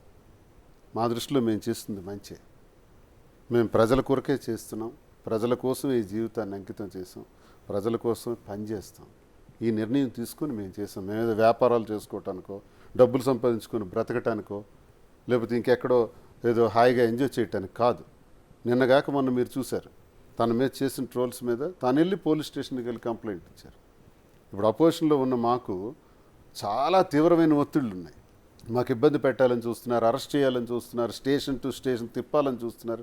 ఈ పరిస్థితిలో తాను వెళ్ళి నిలబడి కార్యకర్తలకు భరోసాగా నేనున్నానని చెప్పి ఒక మహిళలు స్టేషన్లో కంప్లైంట్ ఇచ్చే మొదటి సందర్భం ఈ ప్రభుత్వం వచ్చిన తర్వాత నాకు తెలిసి ఆంధ్రప్రదేశ్ రాష్ట్రంలో. ఎందుకు ఇది చేస్తున్నాం? పార్టీకి బలం ఇవ్వటానికి, కేడర్కి బలం ఇవ్వటానికి. మనకు నమ్ముకుని ఉండే వాళ్ళకి ఇదే పరిస్థితి ఉంది. వాళ్ళని స్టేషన్లకి తిప్పి ఈడ్చి ఇబ్బంది పెడుతున్నారు. కాబట్టి అలాంటివి జరిగితే మేము ఉన్నాం సుమా అని చెప్పడానికి, మేమేదో పర్సనల్ లైఫ్ ఎంజాయ్ చేయటానికి కాదు. ఎంజాయ్ చేయాలంటే మేము కలవాల్సిన అవసరమే లేదు, ఇలా కావాల్సిన అవసరం లేదు. ఎంజాయ్ చేయాలంటే చాలా దారులు ఉంటాయి కదండి. ఇలా పబ్లిక్ గానే ఎంజాయ్ చేయాల్సిన అవసరం మాకు లేదు. సంబంధం లేదని చెప్పేసి అయిపోయింది కదా. సంబంధం లేదని చెప్పి మేము కలిసి కూడా తిరగలం. మేము వాస్తవంగా చెప్తున్నాం కదా, మేము కలిసి ఉంటున్నాం అవునని చెప్తున్నా కూడా మీరు ట్రోల్ చేయాలని చూస్తే అది మీ కర్మ. ఇంకా ట్రోలింగ్ అంటే నేను ఒకటి అడగదలుచుకున్నాను, ఏమనిపిస్తుందండి? ఎందుకంటే ఒక విమర్శకో లేకపోతే ట్రోలింగ్కో ఎక్కడో చోట ఒక లక్ష్మణ రేఖ ఉండాలి. అలాంటి బయటికి దాటి సారిటీసే దువ్విన ఇలాంటి కామెంట్స్ చూసేటప్పుడు ఏమనిపిస్తుందండి అసలు మీకు? చెప్తున్నాను కదా, ఒకప్పుడు స్టార్టింగ్లో అయితే నేను చాలా బాధపడ్డానండి. తర్వాత చెప్తున్నాను కదా, అతను నాకు ఇచ్చిన ఒకటి అనిపిస్తుంది, మీకు మమ్మల్ని ఎదుర్కొనే దమ్ము ధైర్యం లేక మీరు మా వెనకాల నీచంగా ట్రోల్ చేస్తున్నారు, అంతే మీ బతుకు. అంతకు మించి మీరు ఎదిగేది లేదు, మా ముందుకొచ్చి మీరు ఫేస్ చేసేది లేదు. మీకు దమ్ము ధైర్యం ఉంటే నా ముందుకొచ్చి మాట్లాడండి రా. ఒక్కొక్కటి చెప్తున్నాను ట్రోల్ చేసేవాడికి, నిజంగా మీకు అన్ని గట్స్ ఉంటే నా ముందుకొచ్చి మీరు కామెంట్ చేయండి, నా ముందుకొచ్చి మాట్లాడి. నా అడ్రస్ తెలుసు కదా, అక్కడే ఉంటాను కదా, రండి. ఎవ్వడికి భయపడేంత పిరికిదేం కాదు ఈ మాదిరి. మీరు ట్రోల్ చేస్తే పారిపోయేంత పిరికిదాన్ని కాదు. అలాంటి పిరికిదాన్ని అయితే నేను ఎప్పుడో హ్యాపీగా ఎక్కడికో వెళ్ళి దాక్కొని సెటిల్ అయ్యి హ్యాపీగా నేను ఉండొచ్చు. అలాంటి వాటికి బెదిరేది ఏమీ లేదు, అసలు భయపడే ప్రసక్తే లేదు. మీరు ఎన్ని ట్రోల్స్ చేసుకుంటారో, ఎంత పెట్టుకుంటారో పెట్టుకోండి. పైనుంచి దేవుడు అనేవాడు ఒకడు ఉంటాడు, he will give the correct judgement to everyone. Srinivas గారు, పొలిటికల్ లైఫ్లో మిమ్మల్ని పార్టీ దాంట్లో చూసింది. ఒక్కసారిగా అంటే వ్యక్తిగత జీవితం అనేది ఎప్పుడు ఎక్కడ టర్న్ అవుద్దో ఎవరికి తెలియదు, ఎటువంటి వస్తాయో తెలియదు. ఇలాంటి సిచ్యువేషన్ వచ్చినప్పుడు పార్టీ ఎలా ఉందండి మీ పట్ల? అంటే నేను ఒకటి చెప్పాలి సార్, నాకు రాజకీయంగా అడుగులు నేర్పింది డాక్టర్ వైఎస్ రాజశేఖర రెడ్డి గారు. జిల్లాలో దువ్వాడ శ్రీనివాస్ అనే పేరు పరిచయం చేసింది కూడా డాక్టర్ వైఎస్ రాజశేఖర రెడ్డి గారు. విద్యార్థి రాజకీయాల నుంచి ఆయన దగ్గర నేను వెళ్తుండేవాడిని, కలుస్తుండేవాడిని. పులివెందులు ఉంటే పులివెందుల, హైదరాబాద్ అంటే హైదరాబాద్ వెళ్తుండేవాడిని. ఆ తర్వాత జరిగిన పరిణామాల్లో జగనన్న అనేటటువంటి వ్యక్తి రాజశేఖర రెడ్డి గారి కుమారుడిగా రాజకీయాల్లోకి వచ్చిన తర్వాత మాకు పెద్ద భరోసా దొరికింది, ఒక నమ్మకం దొరికింది. జగన్ గారిని నేను ఎలా ఊహిస్తానంటే నాకు ఒక దైవ సమానుడు, మనసుని అర్థం చేసుకుని నా కోసం ఎన్నో సందర్భాల్లో ఆయన నిలబడిన వ్యక్తి. ఈ జన్మలో ఆయన రుణం నేను తీర్చుకోలేనమ్మా, అంతగా నిలబడి నాకు సహకరించిన వ్యక్తి. జగన్మోహన్ రెడ్డి గారికి గురించి చాలామందికి తెలియదు. ఒక్కసారి ఆయన్ని కలిసిన, ఒక్కసారి ఆయనతో చేయి కలిపిన, కళ్ళల్లో కళ్ళు పెట్టి ఆయన చూసిన, జీవితంలో మళ్ళీ ఆయన వదలరు. అంటే ఈ క్రైసిస్లో కూడా మీకు అండగా ఉన్నారండి? ఉన్నారు కదా. నన్ను సస్పెండ్ చేయాలి అసలు. చాలామంది అంటున్నారు దువ్వాడ శ్రీనివాస్ లాంటి వాడికి జగన్మోహన్ రెడ్డి సపోర్ట్ చేస్తాడు, జగన్మోహన్ రెడ్డి ఇలాంటి వాళ్ళకే ఉంచుతాడు. నా లైఫ్ అంతా చెప్పాను, సంఘపరంగా తప్పు కాబట్టి నాకు జగన్మోహన్ రెడ్డి గారు సస్పెండ్ చేయాలి అసలు. అలా సస్పెండ్ చేసుకుంటూ పోతే ఈ విమర్శలు చేసిన వాళ్ళకి ఏం చేయాలి? ఒక్కొక్కడికి 200 సంవత్సరాలు జైలు శిక్ష చేయాలి. అన్ని నేరాలు చేసిన వాళ్ళు కూడా ఉన్నారు విమర్శలు చేసేవాళ్ళు. సో ప్రతి తప్పుకి ఒక క్షమాపణ ఉంటుంది, ప్రతి సమస్యకి ఒక పరిష్కారం ఉంటుంది. జగన్మోహన్ రెడ్డి గారు ఒక జీసస్ క్రీస్ట్, ఒక లార్డ్ వెంకటేశ్వర అని నేను నమ్ముతాను. అంత గొప్ప వ్యక్తి, మా మనసుల్ని అర్థం చేసుకునే వ్యక్తి. పర్సనల్ విషయాల్ని రాజకీయాలకు లెక్కగట్టి అందరూ అన్నట్టు సస్పెండ్ చేయాలి అనుకుంటే తప్పులు చేయని వాళ్ళు ఎవరు? కాబట్టి ఈ టైంలో నేనేమనుకుంటున్నానంటే విమర్శకుల కన్నా నిజంగా నా కోసం ఈ టైంలో కూడా నిలబడి నాకు ఏ ఇబ్బంది లేకుండా చూసినటువంటి వ్యక్తి జగన్మోహన్ రెడ్డి. కాబట్టి శాశ్వతంగా ఆయనకు రుణపడి ఉన్నాను. నా జీవితంలో నాకు ఉండేవి 2 లక్ష్యాలు: 1 ప్రజాసేవ, 2 జగనన్నకి అండదండలుగా ఉండటం. శ్రీనివాస్ గారు, అంటే నేను మిమ్మల్ని ఇంటర్వ్యూ చేసిన టైంలో ఎన్నికల ముందు పవన్ కళ్యాణ్ వ్యక్తిగత జీవితం కోసం, అసలు ఆ పెళ్ళిళ్ళ కోసం మీరు మాట్లాడిన తీరు, అంటే దాన్ని నేను ప్రస్తావించట్లేదు, కానీ ఏ మనిషి లైఫ్లో అయినా ఎప్పుడు ఏం జరుగుతుందో తెలియదని. ఇప్పుడు మీ లైఫ్లో జరిగింది ఇది అనుకోని ఒక ఘటన. ఏమనిపిస్తుంది దాంతో అప్పటితో పోల్చుకుంటే? మీకు ఆ రోజున చేసిన విమర్శలు, ఈ రోజు నిజ జీవితం. ఈ ఘటనకి కొన్ని నెలలు, సంవత్సరం ముందు నేను ఆ విమర్శ చేశాను. నిజమే. చేసిన దానిలో నేనేమని విమర్శ చేశానంటే, మా వైజాగ్ అమ్మాయి నందిని అనే ఒక అమ్మాయిని ఆయన పెళ్లి చేసుకున్నారు, చక్రధర్ గారు అమ్మాయి. ఆమెకు విడాకులు ఇచ్చిన తర్వాత రేణుదేశాయికి చేసుకున్నారు. ఓకే, అది కరెక్టే, అది నేను తప్పు పట్టట్లా. రేణుదేశాయి గారికి చేసుకున్న తర్వాత మూడో వ్యక్తికి గర్భం దాల్చారు, మూడో వ్యక్తి అని నేను అనలా, రేణుదేశాయి గారు అన్నారు. రేణుదేశాయి గారు చాలాసార్లు ఈ విషయం బాధపడేటప్పుడు రేణుదేశాయి గారు పవన్ కళ్యాణ్ భార్యను కూడా చూడకుండా ట్రోల్ చేశారు. ఎవరు? ఈ జనసేన పిచ్చోళ్లే. విపరీతంగా ఆవిడని కూడా ట్రోల్ చేసి పడేసినారు. ఆవిడ నన్ను క్షమించండి, నేను ఈ మాట నేను అడిగినందుకు క్షమించండి అని చాలాసార్లు ఆవిడ ప్రాధాయపడి రిక్వెస్ట్ చేశారు కూడా. అంతగా ట్రోల్ చేశారు. వాళ్ళకి ఇది ఉండదు, కామన్ సెన్స్ ఉండదు. సో అది నేను ప్రశ్నించాను, మరి అది నేరం కాదా? ఎప్పుడైతే మూడో స్త్రీతో గర్భం దాల్చారో ఆ తర్వాత కొద్ది రోజుల తర్వాత ఇది జరిగింది. ఏది? ఈ రెండో భార్యతో విడాకులు అనేది జరిగింది. ఆ తర్వాత ఇప్పుడు మూడో భార్యకి పెళ్లి చేసుకున్నారు అన్నది ఇప్పుడు చేసుకోవచ్చు, నేను కాదనట్లే. ఈ విషయాన్ని నేను అడిగాను. అయితే మరి మీరు ఇన్ని అన్నారు కదా, మీ జీవితంలో ఎలా జరిగింది కదా అంటే, నా జీవితంలో జరిగింది ప్రతి ఒక్కటి చెప్పాను ప్రజలకి. పవన్ కళ్యాణ్ చెప్పగలిగాడు? చేసుకుంటూ పోయాడు ఆయన. ఒకటోది. నెంబర్ 2, నెంబర్ 3 చేసుకుంటూ పోతే వాళ్ళ ఆరోపణల వల్ల మనకు తెలిసింది, వాళ్ళు ఒకరికొకళ్ళు మాట్లాడుకోవటం వల్ల తెలిసింది. నాది అలా కాదే, నా పైన ఎవరు ఆరోపణ చేయలేదే, నేనే చెప్పా. నా మొదటి జీవితం ఇది, నా రెండో జీవితం ఇది, నేను ఇలా చేస్తున్నాను అని ఎప్పుడు చెప్పాను? గొడవ జరుగుతున్న మొదటి రోజే చెప్పాను. ఎక్కడ అబద్ధం ఆడలేదే. ఆయనకి నాకు డిఫరెన్స్ ఉంది కదా, నేను వాస్తవాలు చెప్పాను కదా, ఆయన చెప్పలేకపోయారు కదా. కాబట్టి ఆ విమర్శ తప్ప ఒప్ప అనడం కన్నా, పవన్ కళ్యాణ్ చేసుకోవటంలో కూడా 3 పెళ్ళిళ్ళు చేసుకోవడం తప్ప ఒప్ప అంటే ఆయన అవసరం, ఆయనకున్న పరిస్థితులు, ఆయనకున్న ఎటువంటి ప్రభావాలు, పరిస్థితులు అటువంటి పరిస్థితికి దారితీసాయో ఆయనకు తెలుస్తుంది, నాకు తెలియదు కదా. ఇప్పుడు నేను చెప్తున్నా, నా పరిస్థితులు బట్టి నేను ఈ నిర్ణయం తీసుకోవాల్సింది వచ్చింది, ఆయన పరిస్థితులు బట్టి ఆయన నిర్ణయం తీసుకున్నారు. కానీ ఈ విషయంలో వ్యక్తిగతానికి సంబంధించిన విషయం, అది పవన్ కళ్యాణ్ గారిది కానీ మాది కానీ. సో ఆ పరిస్థితులు, ప్రభావాలే ఇటువంటి స్థితులకు దారితీస్తుంటాయి అన్నది అఫ్కోర్స్ నాకు కూడా అర్థమైంది. దీన్ని ఎక్కువగా మాట్లాడకపోవడం కూడా మంచిదే, వ్యక్తిగత విషయాలు. మాధురి గారు, చాలా వరకు మానవ సంబంధాలన్నీ ఆర్థిక సంబంధాలనేది ఒక ప్రధానమైన సూత్రం. అంటే భార్య, భర్త, పిల్లలు, తండ్రి, తల్లి అన్నీ కూడా ఎక్కడో చోట ఒక పిన్ పాయింట్ దగ్గర ఆర్థిక సంబంధాల దగ్గర ఆగిపోతాయి. ఇప్పుడు నిజంగా మీ ఇద్దరి మధ్య ఉండే సంబంధం కూడా ఆ రోజు వాణి గారు పెట్టిన గొడవ ఇవన్నీ కూడా ఒక ఆర్థిక సంబంధం దగ్గర ముడిపడి ఆగిపోయింది. అంటే ఏంటి అసలు నిజంగా ఆర్థిక లావాదేవీ అంటే ఎక్కడ ముడిపడి ఉండిపోయింది? అంటే మీ పేరుతో ఆ రోజున రాశారని, లేకపోతే మీరు కొంత అప్పు ఇచ్చారని? అవునండి, ఆ హౌస్ అనేది మా ఇద్దరం కలిసి ఉండడానికి మేము కలిసి నిర్మించుకున్న హౌస్ అది. మీ ఇద్దరు కలిపి? మా ఇద్దరం కలిపి నిర్మించుకున్నాం. సో నేను నా దగ్గర ఉన్న డబ్బులు నేను పెట్టాను, అతని దగ్గర ఉన్న డబ్బులు అతను పెట్టారు, ఇద్దరం కలిసి నిర్మించుకున్న హౌస్ అది. సో అది కూడా వచ్చి ఆక్యుపై చేసి తీసుకెళ్ళిపోతాము, అది కూడా వచ్చి తీసుకొని మమ్మల్ని రోడ్డు మీద పెట్టేస్తామంటే ఎవరు చూస్తూ ఊరుకోరు కదా. సో మీరు అన్నట్టు ప్రపంచం అంతా సంబంధాలను ఆర్థిక సంబంధం అవ్వచ్చు, కానీ మాధురి దువ్వాడ శ్రీనివాస్ది ఆర్థిక సంబంధం కాదు, అది మానసికమైన సంబంధం మాత్రమే. 100% ఆర్థిక సంబంధం మా ఇద్దరిది కాదు. వాణి గారు చెప్పినంత స్ట్రైట్గా మీరు ఎందుకు చెప్పలేకపోయారండి? మా ఇద్దరం కలిపి ఉండటం కోసం ఒక ఇల్లుని కట్టుకుంటున్నాం, మేము ఉండాలనుకుంటున్నాం అని అమ్మాయి ఎంత స్ట్రైట్గా చెప్పదలుచుకున్నప్పుడు ఎందుకు దువ్వాడ శ్రీనివాసు ఎందుకు చెప్పలేకపోయారు? అంటే తన ఇంటి దగ్గరికి రావటమే మొదటి రోజే పిల్లల్ని కలవటానికి, తండ్రిని కలవటానికి పిల్లలు వచ్చారు అని చెప్పింది.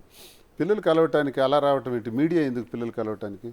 కారాలు, నిచ్చెన్లు, రాడ్స్ ఇవన్నీ ఎందుకు? ఒక ప్లాంట్గా వచ్చింది. రెండో రోజు అలాగే వచ్చి డోర్లన్నీ విరగ్గొట్టి లోపల ఎంటర్ అవడానికి వచ్చారు.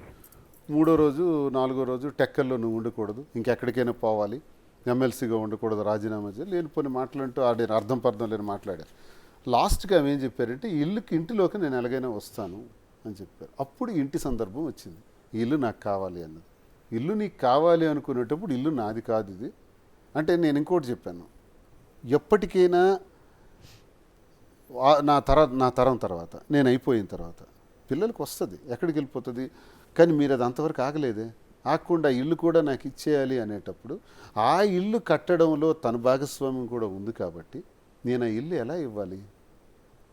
అప్పు తీర్చేనే ఇవ్వాలి, ఆ అమ్మాయికి డబ్బులు మళ్ళీ నేను అందించి రిజిస్ట్రేషన్ చేయాలి.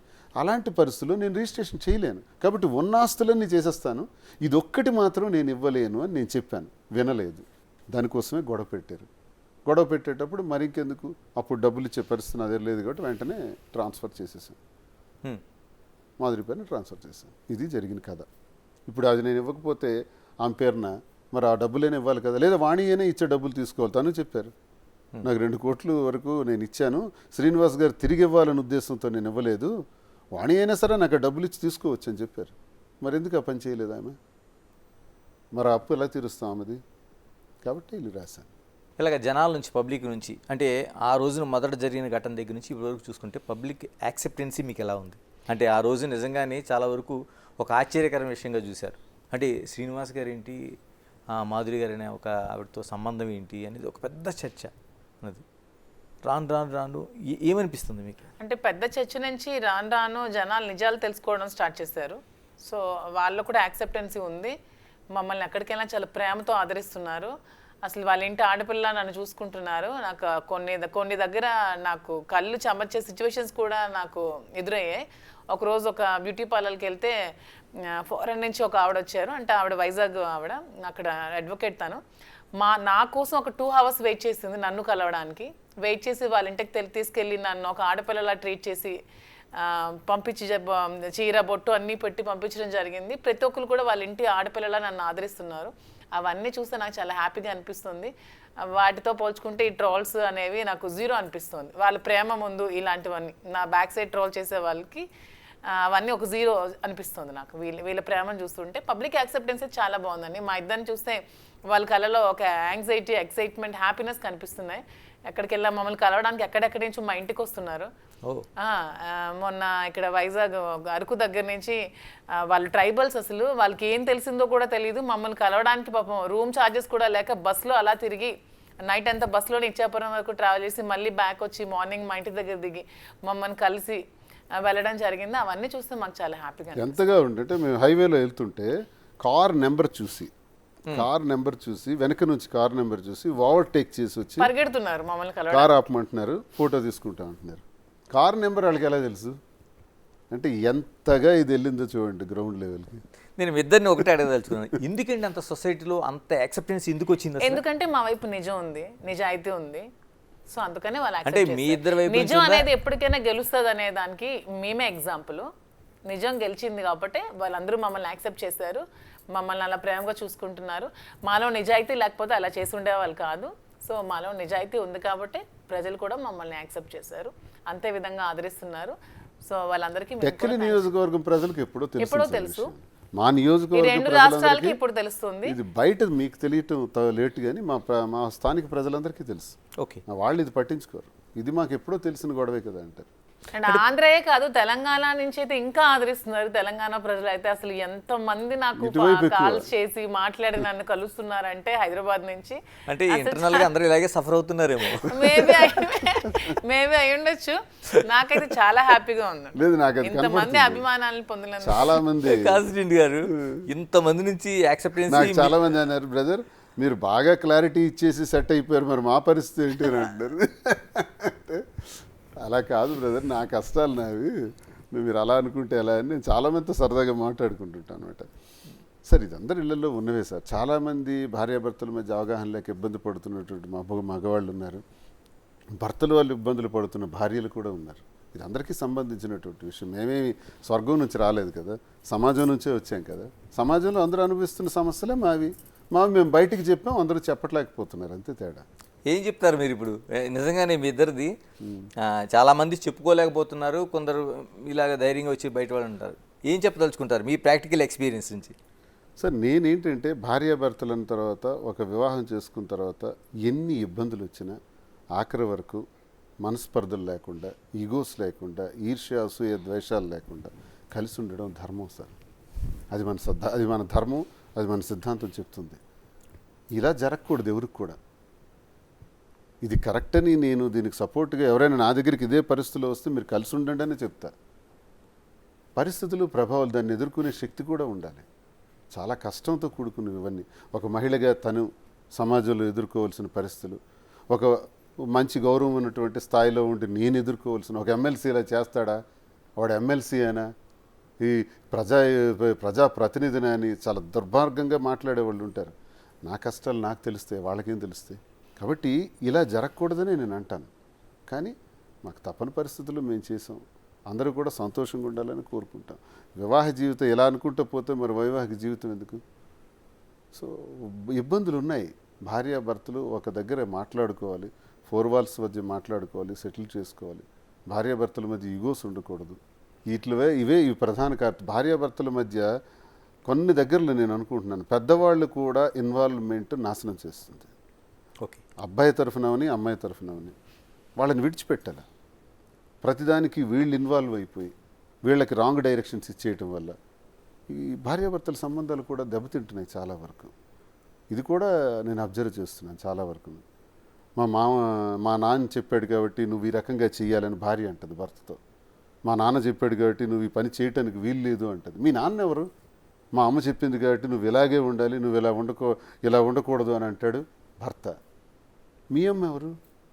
పెళ్లి చేసిన వరకు, చదివించే వరకు, పెద్దవాళ్ళు చేసిన వరకు, వాళ్ళు భార్యాభర్తలు అయిన తర్వాత పెళ్లి చేసిన తర్వాత వాళ్ళకి ప్రైవసీ ఇవ్వాలి, వాళ్ళ ఆలోచనలకు అవకాశం ఇవ్వాలి. మనం కూడా ఆలోచించాలి. రేపు నాకు పిల్లలు ఉన్నారు, ఈమెకి ఉన్నారు. మేము వాళ్ళ జీవితాల్లో ఇన్వాల్వ్ అయిపోయి మేము డెసిషన్స్ ఇచ్చేస్తే చదివించడం వరకు, వాళ్ళకు ఒక ప్లాట్ఫామ్ వైపు తీసుకురావటం వరకే మన బాధ్యత. జీవరాశులు ఏం చెప్తున్నాయి, జంతువులు ఏం చెప్తున్నాయి, ఏ జీవరాశి చూసుకున్నా సరే, ఒక పక్షి అయినా సరే పిల్లల్ని పొదిగి ఎక్కడెక్కడి నుంచి ఆహారాన్ని తెచ్చి ఆ పిల్లకు నోట్లో వేస్తుంది. కొంత సమయం వచ్చిన తర్వాత తనే పొడిచి పంపించేస్తుంది, ఎగరటం నేర్చుకో అని. ఇంకా పక్షి వేరేగా బతుకుతుంది. ఈ సాంప్రదాయం మనుషులు తగ్గిపోతుంది రాను రాను. మనిషి అందుకే ఈ వివాహ వ్యవస్థలు నాశనం అయిపోవటానికి, గొడవలు పట్టడానికి ఇందులో చుట్టాలు, బంధువులు, స్నేహితులు, పడని వాళ్ళు అందరూ ఎంటర్ అవుతారు. ఎంటర్ అయ్యి చెరో వైపు మాట్లాడి దీన్ని భగ్నం చేసేవాళ్ళు కొంతమంది, సమాజంలో ఎలా అంటే వాళ్ళు బాగున్నారంటే వాళ్ళ గురించి ఎవరు ఆలోచించారు సార్. ఏదో రప్చర్ అవుతుందంటేనే మాట్లాడతారు సార్. అదొక అవసరం, అదొక సరదా, అదొక ఎంటర్టైన్మెంట్. మా జీవితం కూడా ఎంటర్టైన్మెంట్ చాలామందికి. రాజకీయ జీవితం ఏంటి అసలు? రాజకీయ భవిష్యత్తు ఇప్పటి వరకు ఓకే నడిచింది, ఇప్పుడు రాష్ట్రంలో ప్రభుత్వం మారింది, మళ్ళీ అదే ఫైట్ ఏంటి? దువ్వాడ శ్రీనివాస్ రాజకీయ భవిష్యత్తు ఏంటి? నేను ఇప్పుడు ఏదో ఒక ఉన్నతమైన పదవులు చేసేయాలి, ఆ పదవుల కోసం బ్రతకాలని నేను రాలేదు సార్. నేను ప్రజల పక్షాన పనిచేయాలని నిర్ణయం కోసం వచ్చాను. నా 25 సంవత్సరాల జీవితంలో 18 నుంచి 19 సంవత్సరాలు అపోజిషన్ అది. అపోజిషన్ జీవితం అనిపించినవండి. అధికారాలు కావాలి, పదవులు కావాలనుకుంటే అధికార పార్టీల్లోనే ఉంటాను, రోజుకో పార్టీ మార్చేసి. కానీ నేను ప్రతిపక్షం, ప్రజల పక్షాన ఉండటమే నిర్ణయంగా తీసుకున్నాను. జగన్మోహన్ రెడ్డి గారి దయ వల్ల ఎమ్మెల్సీ అయ్యాను, పోటీ చేయగలిగాను, ఎమ్మెల్యేగా, ఎంపీగా. సరే తక్కువ ఓట్లతో ఎంపీగా 3000తో పోయాను, ఒకసారి ఎమ్మెల్యేగా కూడా 3800 ఓట్లతో పోయాను. ఇవన్నీ గతసారి జరిగినా సార్ మళ్ళీ నన్ను ప్రోత్సహించేశారు. ఒకటి నిర్ణయించుకున్నాం, ప్రతిపక్షంలో ఉన్నాం కాబట్టి ప్రజల గొంతై గట్టిగా మాట్లాడాలి, జగనన్న ఆశయాలని జనంలోకి తీసుకెళ్ళాలి. జగనన్న ముఖ్యమంత్రి అవ్వకపోవటం వల్ల రెండోసారి అమ్మఒడి, రైతు భరోసా, చేయూత, జగనన్న విద్యాదీవెన, జగనన్న వసతి దీవెన, ఆరోగ్యశ్రీ, వైఎస్ఆర్ ఆరోగ్య ఆసరా, నాయబ్రాహ్మలు, ఆటో రిక్షాలు, రజకులు, ఇలా ఎంతమందికి ఎన్ని పథకాలు. ప్రతి ఒక్కరికి రూపాయి లంచం లేకుండా వాలంటీర్ ద్వారా, సచివాలయ వ్యవస్థ ద్వారా ప్రతి ఇంటికి చేరటం వల్ల ఎంత అద్భుతమైన జీవితాన్ని అనుభవించారు ప్రజలు. వ్యవసాయం ప్రధానమైనటువంటి పీట వేశారు. విత్తనం నుంచి విక్రయం వరకు అద్భుతంగా జగనన్న ప్రతి ఎకరాకు కూడా ఇన్సూరెన్స్ చేసి పంట నష్టం వస్తే వెంటనే పంట నష్టాన్ని ఇచ్చి వెంటనే తర్వాత గిట్టుబాటు ధరలు కూడా ఇచ్చి బ్రహ్మాండంగా రైతాంగానికి ప్రోత్సహించాడు. ఇక విద్య, చెడిపోయిన సర్వనాశనం అయిపోయిన స్కూల్స్ అన్నీ కూడా నాడు నేడు ద్వారా బ్రహ్మాండంగా తీర్చిదిద్ది పిల్లలందరికీ యూనిఫారాలు ఇచ్చి, గోరుముద్దు ఇచ్చి, స్కూల్ బ్యాగ్స్ ఇచ్చి, బెల్ట్ ఇచ్చి, టై ఇచ్చి, షూ ఇచ్చి, సాక్స్ ఇచ్చి, నోట్ బుక్స్ ఇచ్చి, వర్క్ బుక్స్ ఇచ్చి, ఎన్ని రకాలుగా పిల్లల్ని తన పిల్లల్లా చూసుకొని ఒక స్టూడెంట్ షూ ఎలా ఉందని చెక్ చేసే ముఖ్యమంత్రి భారతదేశంలో ఉన్నాడు సార్. స్టూడెంట్ నా బిడ్డ వేసుకుని, నా మేనగోళ్ళు, నా మేనలుడు వేసుకునే యూనిఫామ్ ఎలా ఉంది, క్వాలిటీ ఉందా లేదని చెక్ చేసే ముఖ్యమంత్రి ఉన్నాడా సార్. విద్యని 11 మెడికల్ కాలేజీలు స్వాతంత్ర్యం వచ్చి మన ఆంధ్రప్రదేశ్ రాష్ట్రంలో ఉంటే 17 మెడికల్ కాలేజీలు తీసుకొచ్చి 5 మెడికల్ కాలేజీలు ప్రారంభించేసినాడు. విద్య అద్భుతంగా తీర్చిదిద్దాడు, రైతాంగం అద్భుతంగా తీర్చిదిద్దాడు. ఒకవైపు వ్యవసాయం, ఇక ఆరోగ్యం అయితే ప్రతి ఒక్క వ్యక్తికి కూడా నేనున్నానని భరోసా ఇచ్చి వైఎస్ఆర్ ఆరోగ్యశ్రీ ద్వారా ఆపరేషన్లు చేయించి, ఆపరేషన్ చేసిన తర్వాత పేషెంట్ ఇంటికి వచ్చిన తర్వాత ఆ పేషెంట్ దగ్గర డబ్బులు ఉన్నాయో లేదో మాత్రలు కొనుక్కోవడానికి, మందులు కొనుక్కోవడానికి, అందుకే వైఎస్ఆర్ ఆరోగ్య ఆసరా కూడా ఇస్తాను, రోజుకి 250 రూపాయలు మందుల కోసం ఇస్తానని చెప్పి ఆలోచించే మహానుభావుడు ఎక్కడ దొరుకుతాడు సార్. ఈరోజు ఆంధ్ర రాష్ట్రంలో ప్రజలందరూ నరక యాతన అనుభవిస్తున్నారు. ఈ పాటికే 40,000 50,000 పడాలి. కానీ వీడు ఇప్పుడు వచ్చి నీ కూటమి ప్రభుత్వం మోసం చేశారు ప్రజలకి. సూపర్ 6 అన్నారు. సూపర్ 6లో ఇంతవరకు ఒక్కటి కూడా అమలు చేయలేదు. నేను మొన్ననే బడ్జెట్ సమావేశాలు పూర్తి చేసుకొని ఇప్పుడు ఇక్కడికి వచ్చాను. బడ్జెట్ సమావేశాలు ఓట్ ఆన్ అకౌంట్ బడ్జెట్ పెట్టారు. మొదట ఓట్ ఆన్ అకౌంట్ అయింది, ఎందుకు పెట్టారు? ఎలక్షన్ ఇయర్ కాబట్టి ఓట్ ఆన్ అకౌంట్ పెట్టాలి, అది ధర్మం, రూల్. అది తెలుగుదేశం ప్రభుత్వం అధికారంలోకి వచ్చింది. మళ్ళీ ఓట్ ఆన్ అకౌంట్ బడ్జెట్ ఏంటి సార్? మళ్ళీ ఓట్ ఆన్ అకౌంట్ బడ్జెట్ 4 నెలలకా? సరే, నిన్న బడ్జెట్ పెట్టారు. ఈ బడ్జెట్లో, ఇప్పుడు పెట్టిన బడ్జెట్లో సూపర్ 6 ఉన్నాయా చెప్పమనండి. ఒక్కటి సూపర్ 6లో వాళ్ళు ప్రజలకు మోసం చేసి ఇవి మేము చేస్తామని 3 సిలిండర్లు అన్నారు, ఇచ్చారా? 1 సిలిండర్. 2 సిలిండర్లు కనీసం ఇవ్వాలి కదా, ఇవ్వలేదు. ప్రతి ఆడబిడ్డకు కూడా 1,500 రూపాయలు అన్నారు 59 సంవత్సరాల వరకు మహిళలకి, ఇచ్చారా? నిరుద్యోగ భృతి అన్నారు, 20 లక్షల మంది నిరుద్యోగులకి 3,000 రూపాయలు చొప్పున ఇస్తామని చెప్పారు, ఇచ్చారా? ఆ తల్లికి వందనం అన్నారు, నీకు 15, నీకు 15, నీకు 15, నువ్వు వచ్చావా, నీకు 15, మీరు వచ్చారా, నీకు 45. ఇలాంటి దుర్మార్గమైన మాటలు చెప్పారు. బడ్జెట్ అలొకేషన్ చేశారా? ఏదీ లేదే. మరి బడ్జెట్ మీరు అలాట్ చేయకపోతే 2025 సంవత్సరం మార్చి వరకు కూడా ఈ పథకాలు లేనట్టే. సిలిండర్లు 2వ సిలిండర్ మార్చి వరకు రాదు.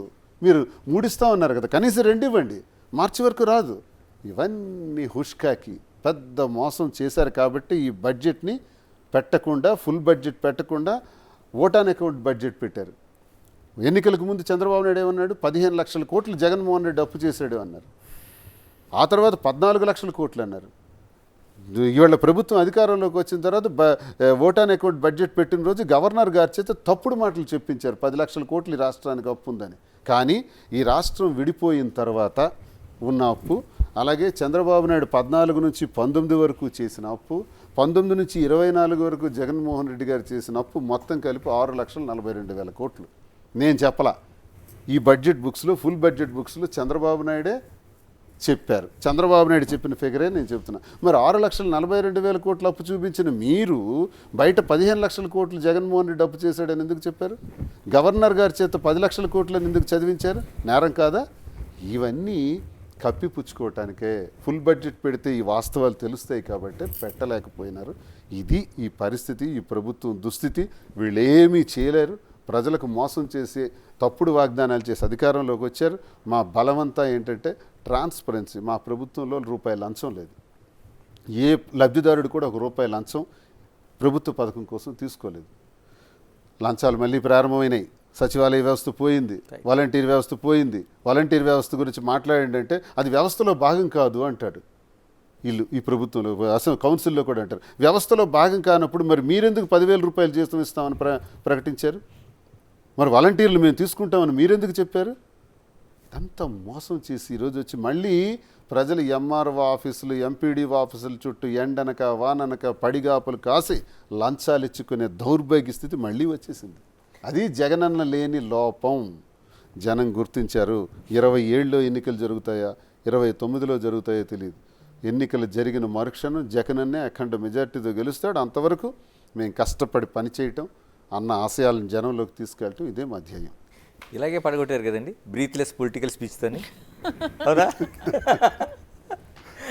కాదు, మీరు అబ్జర్వ్ చేస్తే నాన్ స్టాప్గా అంటే గతంలో జరిగిన పథకాల దగ్గర నుంచి, ఇక్కడ ఉండే వైఫల్యాల దగ్గర నుంచి, బడ్జెట్ దగ్గర నుంచి మొత్తం అన్ని సింగిల్ లైన్లో చెప్పేశారు. ఇలాగే పడిపోయారు.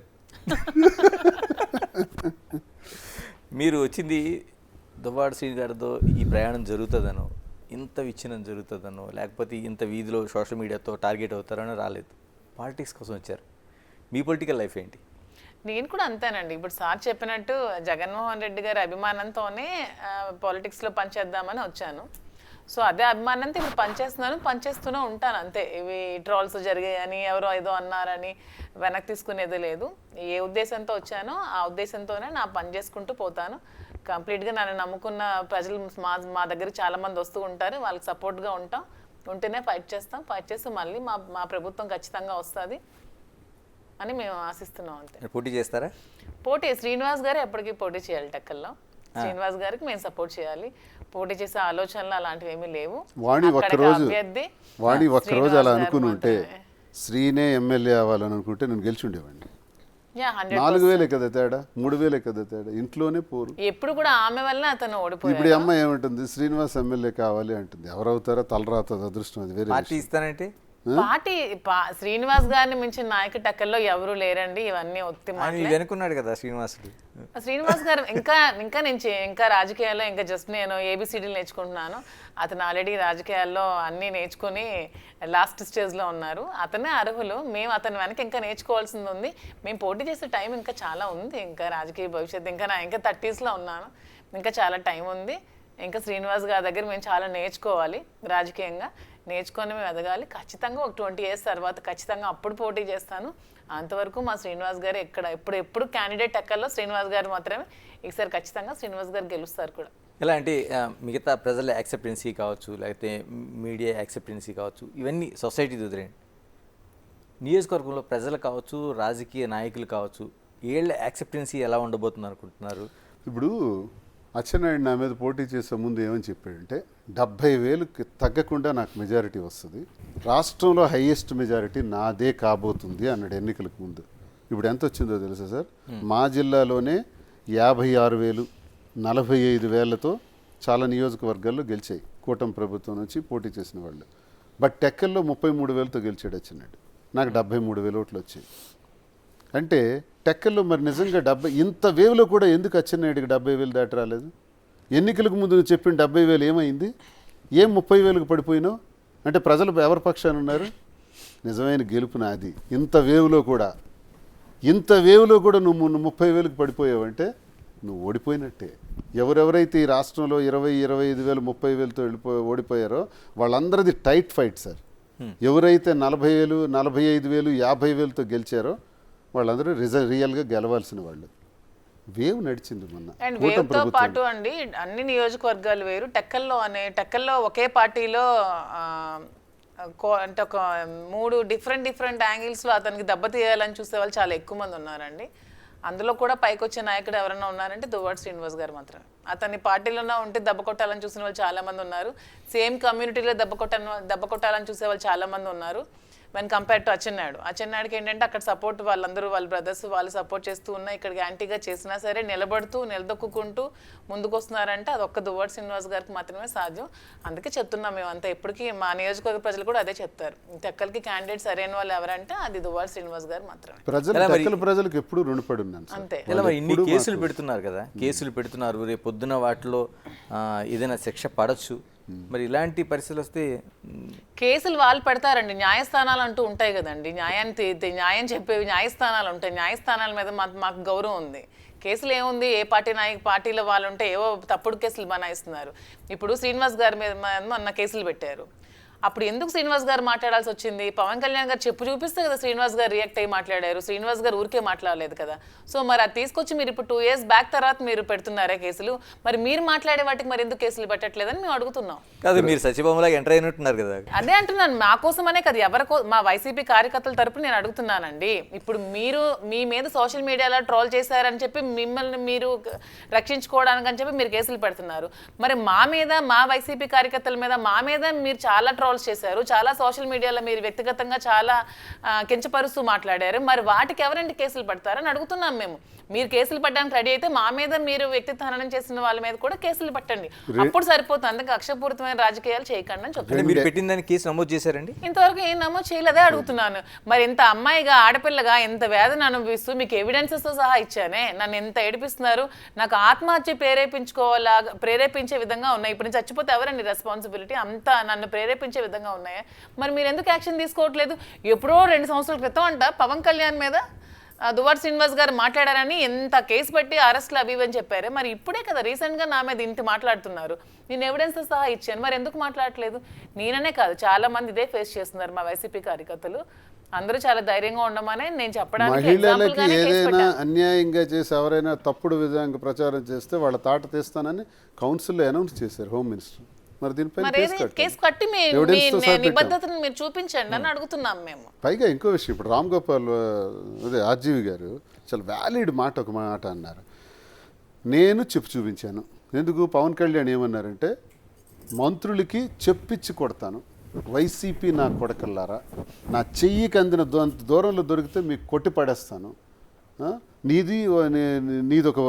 నీ బ్రతికెంత, నువ్వెంత, నీ బ్రతికెంత.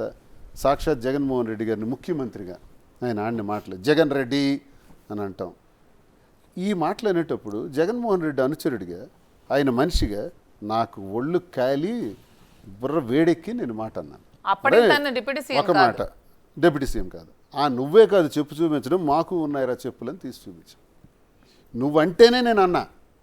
ఒకవేళ నేను అలా అనటం వల్ల 18/11/2022 సంవత్సరం, 19/11/24 సంవత్సరం, అంటే 2 ఏళ్ళ తర్వాత ఎఫ్ఐఆర్ వేశారు. ఇది అప్పటి నేను అన్న మాటలకి. రామ్ గోపాల్ వర్మ గారు మంచి మాట అన్నారు, ఎఫ్ఐఆర్ వేయాలంటే కంప్లైంట్ ఎవరు ఇవ్వాలి? ఎవరికైతే నేను తిట్టానో వాళ్ళు ఇవ్వాలి. పవన్ కళ్యాణ్ ఇవ్వాలి. పవన్ కళ్యాణ్ ఇచ్చాడా? ఎవడో లఫూట్ గడిస్తే నువ్వు ఎఫ్ఐఆర్ వేసేది పెట్టి, ఇది చట్టమా? నువ్వెవరు అసలు? ఇప్పుడు మీరు నేను వాగ్దానం చేసుకున్నాం అనుకోండి, మీరు నా మీద కంప్లైంట్ ఇవ్వాలి, ఆయన ఎవరు ఇవ్వటానికి? అలా ఉంది వ్యవహారం. ఇది లావా? ఇది చట్టంలో నిజంగా ఒక ఎమ్మెల్సీ మీద మీరు ఎఫ్ఐఆర్ వేశారు కదా, మీ కంప్లైంట్ ఇచ్చిన వాళ్ళు ఎవరు? Who is he? అతనిస్తే మీరు ఎలా వేస్తారు? పవన్ కళ్యాణ్ ఇచ్చారా? ఇది కంప్లైంట్ ఉందా? ఎఫ్ఐఆర్ వేయండి, అరెస్ట్ చేయండి, జైల్లో పెట్టండి. నా తప్పు అయితే నాది ఒకవేళ తప్పు అయితే, నాకన్నా ముందు మీరే చూపించారు కదా, మంత్రుల మీద చెప్పి చూపించారు కదా, క్యాబినెట్ మినిస్టర్స్ మీద, మరి అది నేరం కాదా?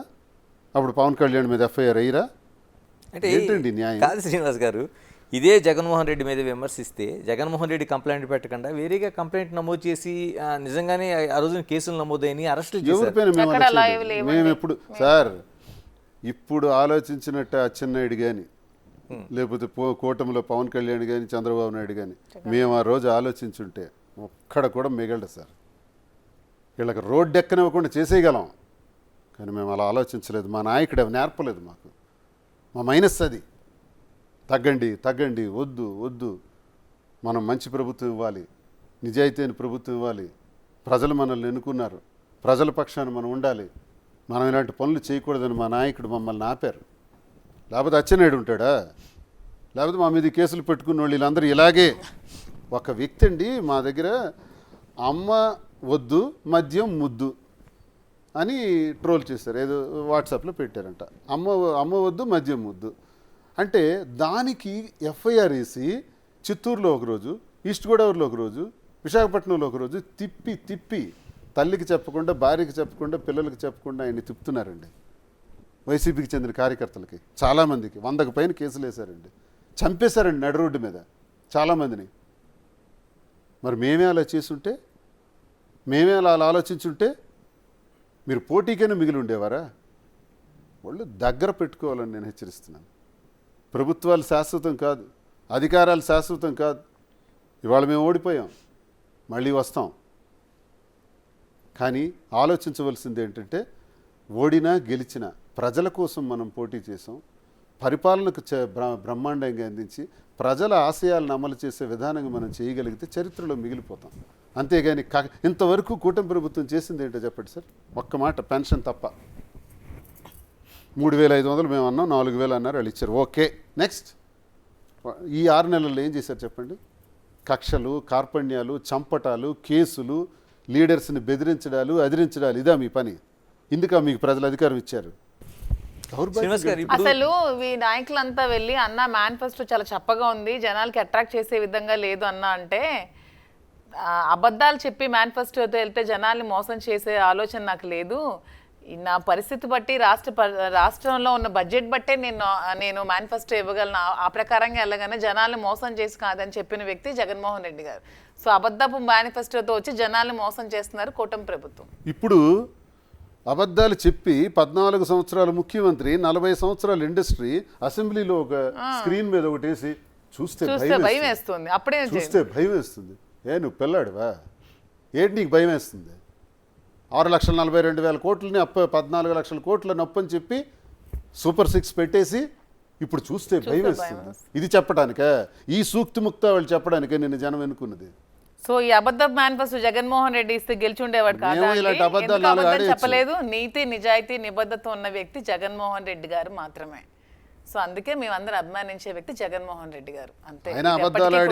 సూపర్ 6 లాంటి చెప్పచ్చు. ఈ చెప్పడానికి ఏముంది? తర్వాత చెయ్యాలి కదా, జనాలకి మనం చేయగలిగితే మనం చెప్పాలి, అంతేగాని. శ్రీని గారు, ఇప్పుడు రాంగోపాల్ వర్మ కావచ్చు, లేకపోతే శ్రీరెడ్డి కావచ్చు, లేకపోతే పోసాన మురళి కావచ్చు, మీలాగా చాలా రెబల్గా, అంటే చాలా అగ్రెసివ్గా వాళ్ళు ఏం మాట్లాడుతున్నారో కూడా ఒక దశలో తెలియని పరిస్థితుల్లో మాట్లాడిన వాళ్ళు ఈ రోజున కొందరు డ్రాప్ అయిపోతే, కొందరు క్షమించమని 2 చేతులు జోడిస్తుంటే, మరికొందరు ఎక్కడున్నామో తప్పించుకుంటూ తిరుగుతుంటే, అంటే నిజంగా వీళ్ళు భయపెడుతున్నారా? భయపెడుతున్నారు సార్, బాగా భయపెడుతున్నారు. పాపం ఇప్పుడు పోసాని గారు కానీ, లేదా ఆలీ గారికి కూడా ఏదో నోటీస్ వచ్చిందని విన్నాను, రామ్ గోపాల్ గారు, వీళ్ళందరూ సినిమా ఫీల్డ్కి చెందిన వాళ్ళు. సినీ పరిశ్రమలో హుందాగా వెళ్ళిపోయినటువంటి జీవితాలు. వాళ్ళేదో ప్రజాస్వామ్యాన్ని ఏదో ఒక పార్టీకి ఉంటారు, వాళ్ళు ఒక పార్టీకి ఉండి మద్దతుగా నిలబడ్డారు. అది వాళ్ళు చేసిన నేరమా? మీకు ఈరోజు మద్దతుగా ఉన్న వాళ్ళ లిస్ట్ మా దగ్గర ఉంది, రేపు మేము ఎలాగే తలుచుకుంటే వాళ్ళు ఉంటారా? కనుక ఇది పద్ధతి కాదు. వాళ్ళకి భయపెట్టి హింసించి చేయాలని చూస్తున్నారు. వాళ్ళని ఎంత టార్చర్ చేయకపోతే, మమ్మల్ని కూడా అలాగే కదా, నాకు తెలుసు కదా, నాకు ఎంత పర్సనల్గా, నాకు ఒక ఇప్పుడు 25 సంవత్సరాల నుంచి నా వ్యాపారం మైన్స్. ఈరోజు మైన్స్ ఆగిపోయి 40 కోట్లు లాస్. మరికొన్ని ట్రాన్స్పోర్ట్కి సంబంధించిన బిల్స్ ఒక 11 కోట్లు ఆపేసినారు. అంటే 50 కోట్లు ఈ ప్రభుత్వం అధికారంలోకి వచ్చిన తర్వాత జూలై 4న రిజల్ట్ వస్తే జూలై 4 సాయంత్రం కల్లా అన్నీ ఆగిపోయాయి. ఏం చేయాలండి? మా వ్యాపారాలు ఏమవ్వాలి? మేమేమవ్వాలి? అంటే ప్రతిపక్ష పార్టీకి చెందిన వాళ్ళం అనేది ఇలా హింసిస్తారా? ఇదే హింస వాళ్ళకు కూడా పెడుతున్నారు కదా. వాళ్ళకు కూడా సినిమాలు లేకుండా, లేకపోతే ఇష్టానుసారంగా వాళ్ళ వ్యాపారాలపైన, వాళ్ళ వ్యక్తిగత విషయాల మీద దాడులు చేస్తుంటే ఏం చేస్తారు? మేమైతే మొండిగా ఉంటాం. నువ్వు క్వారీ మైనింగ్ ఆపేసినా, నా బిల్స్ ఆపేసినా, నన్ను జైల్లో పెట్టేసినా రెట్టింపు వాయిస్ వచ్చేస్తుంది. శ్రీనివాస్ గారు, ఇక్కడే ఒక్కసారి వెనక్కి వెళ్దానుకున్నాను. అంటే సేమ్ వాణి గారు, ఒక్క నయా పైసా కూడా లేని శ్రీనివాసు ఈ రోజున మా డబ్బుల వల్ల ఇలా ఉన్నారని చెప్తున్నారు, మీరేమో కోట్ల రూపాయలు నష్టపోయి అంటున్నారు. ఏంటి శ్రీనివాస్ బ్యాక్గ్రౌండ్ ఏంటి? అసలు నిజంగా అంత నయా పైసా లేకుండా ఆ జీవితం స్టార్ట్ అయ్యిందా? ఒక్కసారి నా భర్తకి ఏమీ లేదు, లుంగి షర్ట్తో వచ్చాడు. నా అల్లుడికి ఏమీ లేదు, వాడు ఒక పూర్ ఫ్యామిలీకి చెందినోడని మామ. ఇలా నా భర్త ఇలాంటి లుంగి షర్ట్ గాడని భార్య అని బయట బహిరంగంగా అన్నారంటే లోపల ప్రతిరోజు ఎంత హింసాత్మకమైన మాటలు నన్ను మాట్లాడుంటారన్నది మీకే అర్థం కావాలి. ఒకటి, ఎన్ని అవమానాలు పడ్డానన్నది. 2, నేను కోటీశ్వరుని అని చెప్పట్లా. నేను, మా father railway section engineer, okay, ఒక గ్రూప్ 1 ఆఫీసర్. ఆయనకి 4 అబ్బాయిలు, ఒక అబ్బాయి చనిపోయాడు, 3 బ్రదర్స్ మేము, శ్రీనివాస్, శ్రీకాంత్, శ్రీధర్. చిన్నప్పటి నుంచి మాకు తిండికి కానీ బట్టలకు కానీ బ్రతకడానికి కానీ లోటు లేదు. ఒక 2 వీలర్, ఒక కారు వాడుకొని హాయిగా బ్రతికే స్థాయి మాకు నేర్పించాడు తప్ప మేమేమి అడుక్కు తిన్న వ్యాపారం నుంచి రాలేదు. 94లో నాకు వివాహం అయింది. 91కే నేను పీజీ పూర్తి చేసి 3 మండలాల్లో 3 ప్రైవేట్ జూనియర్ కాలేజెస్ నా దగ్గర ఉండేవి. ఒక దగ్గర ట్యూటోరియల్స్ ఉండేది. నాది ఎంఏ ఇంగ్లీష్ లిటరేచర్, లా, ఇంగ్లీష్ గ్రామర్ చెప్పేవాడిని, ఇంగ్లీష్ చెప్పేవాడిని. నేను పెడుతూ నా సొంతంగా కాలేజీలు పెట్టాను. 650 మంది విద్యార్థులు. అది ఎప్పుడు 91, 92, 93. నా మ్యారేజ్ 94. లుంగి షర్ట్ ఎలా ఉంటుంది సార్ 650 మంది విద్యార్థులు ఉండే వ్యక్తికి? ఓకే, అది అయిపోయింది. పెళ్ళయింది.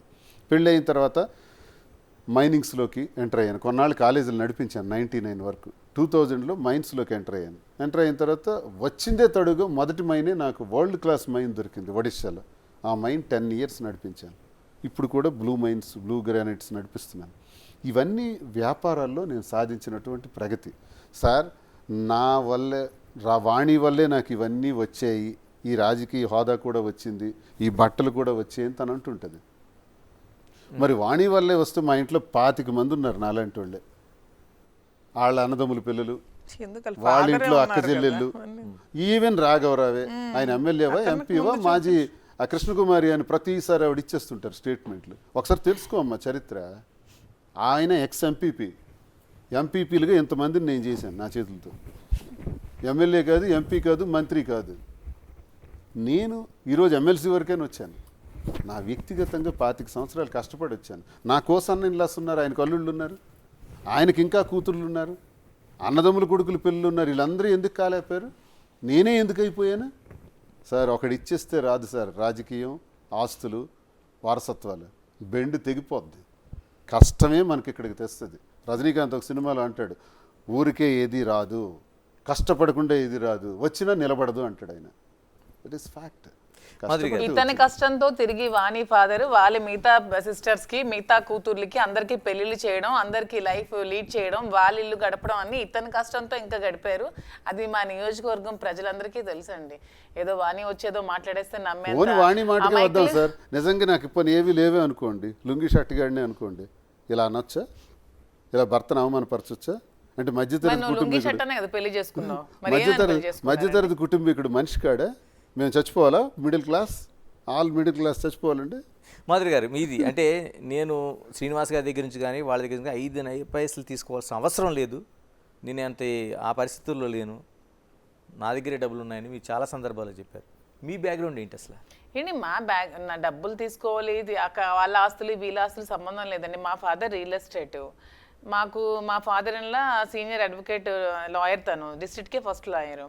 మా హస్బెండ్ ఇప్పుడు తను మెరైన్ ఇంజనీర్, తను ఆస్ట్రేలియన్ షిప్పింగ్ కంపెనీలో మెరైన్ ఇంజనీర్.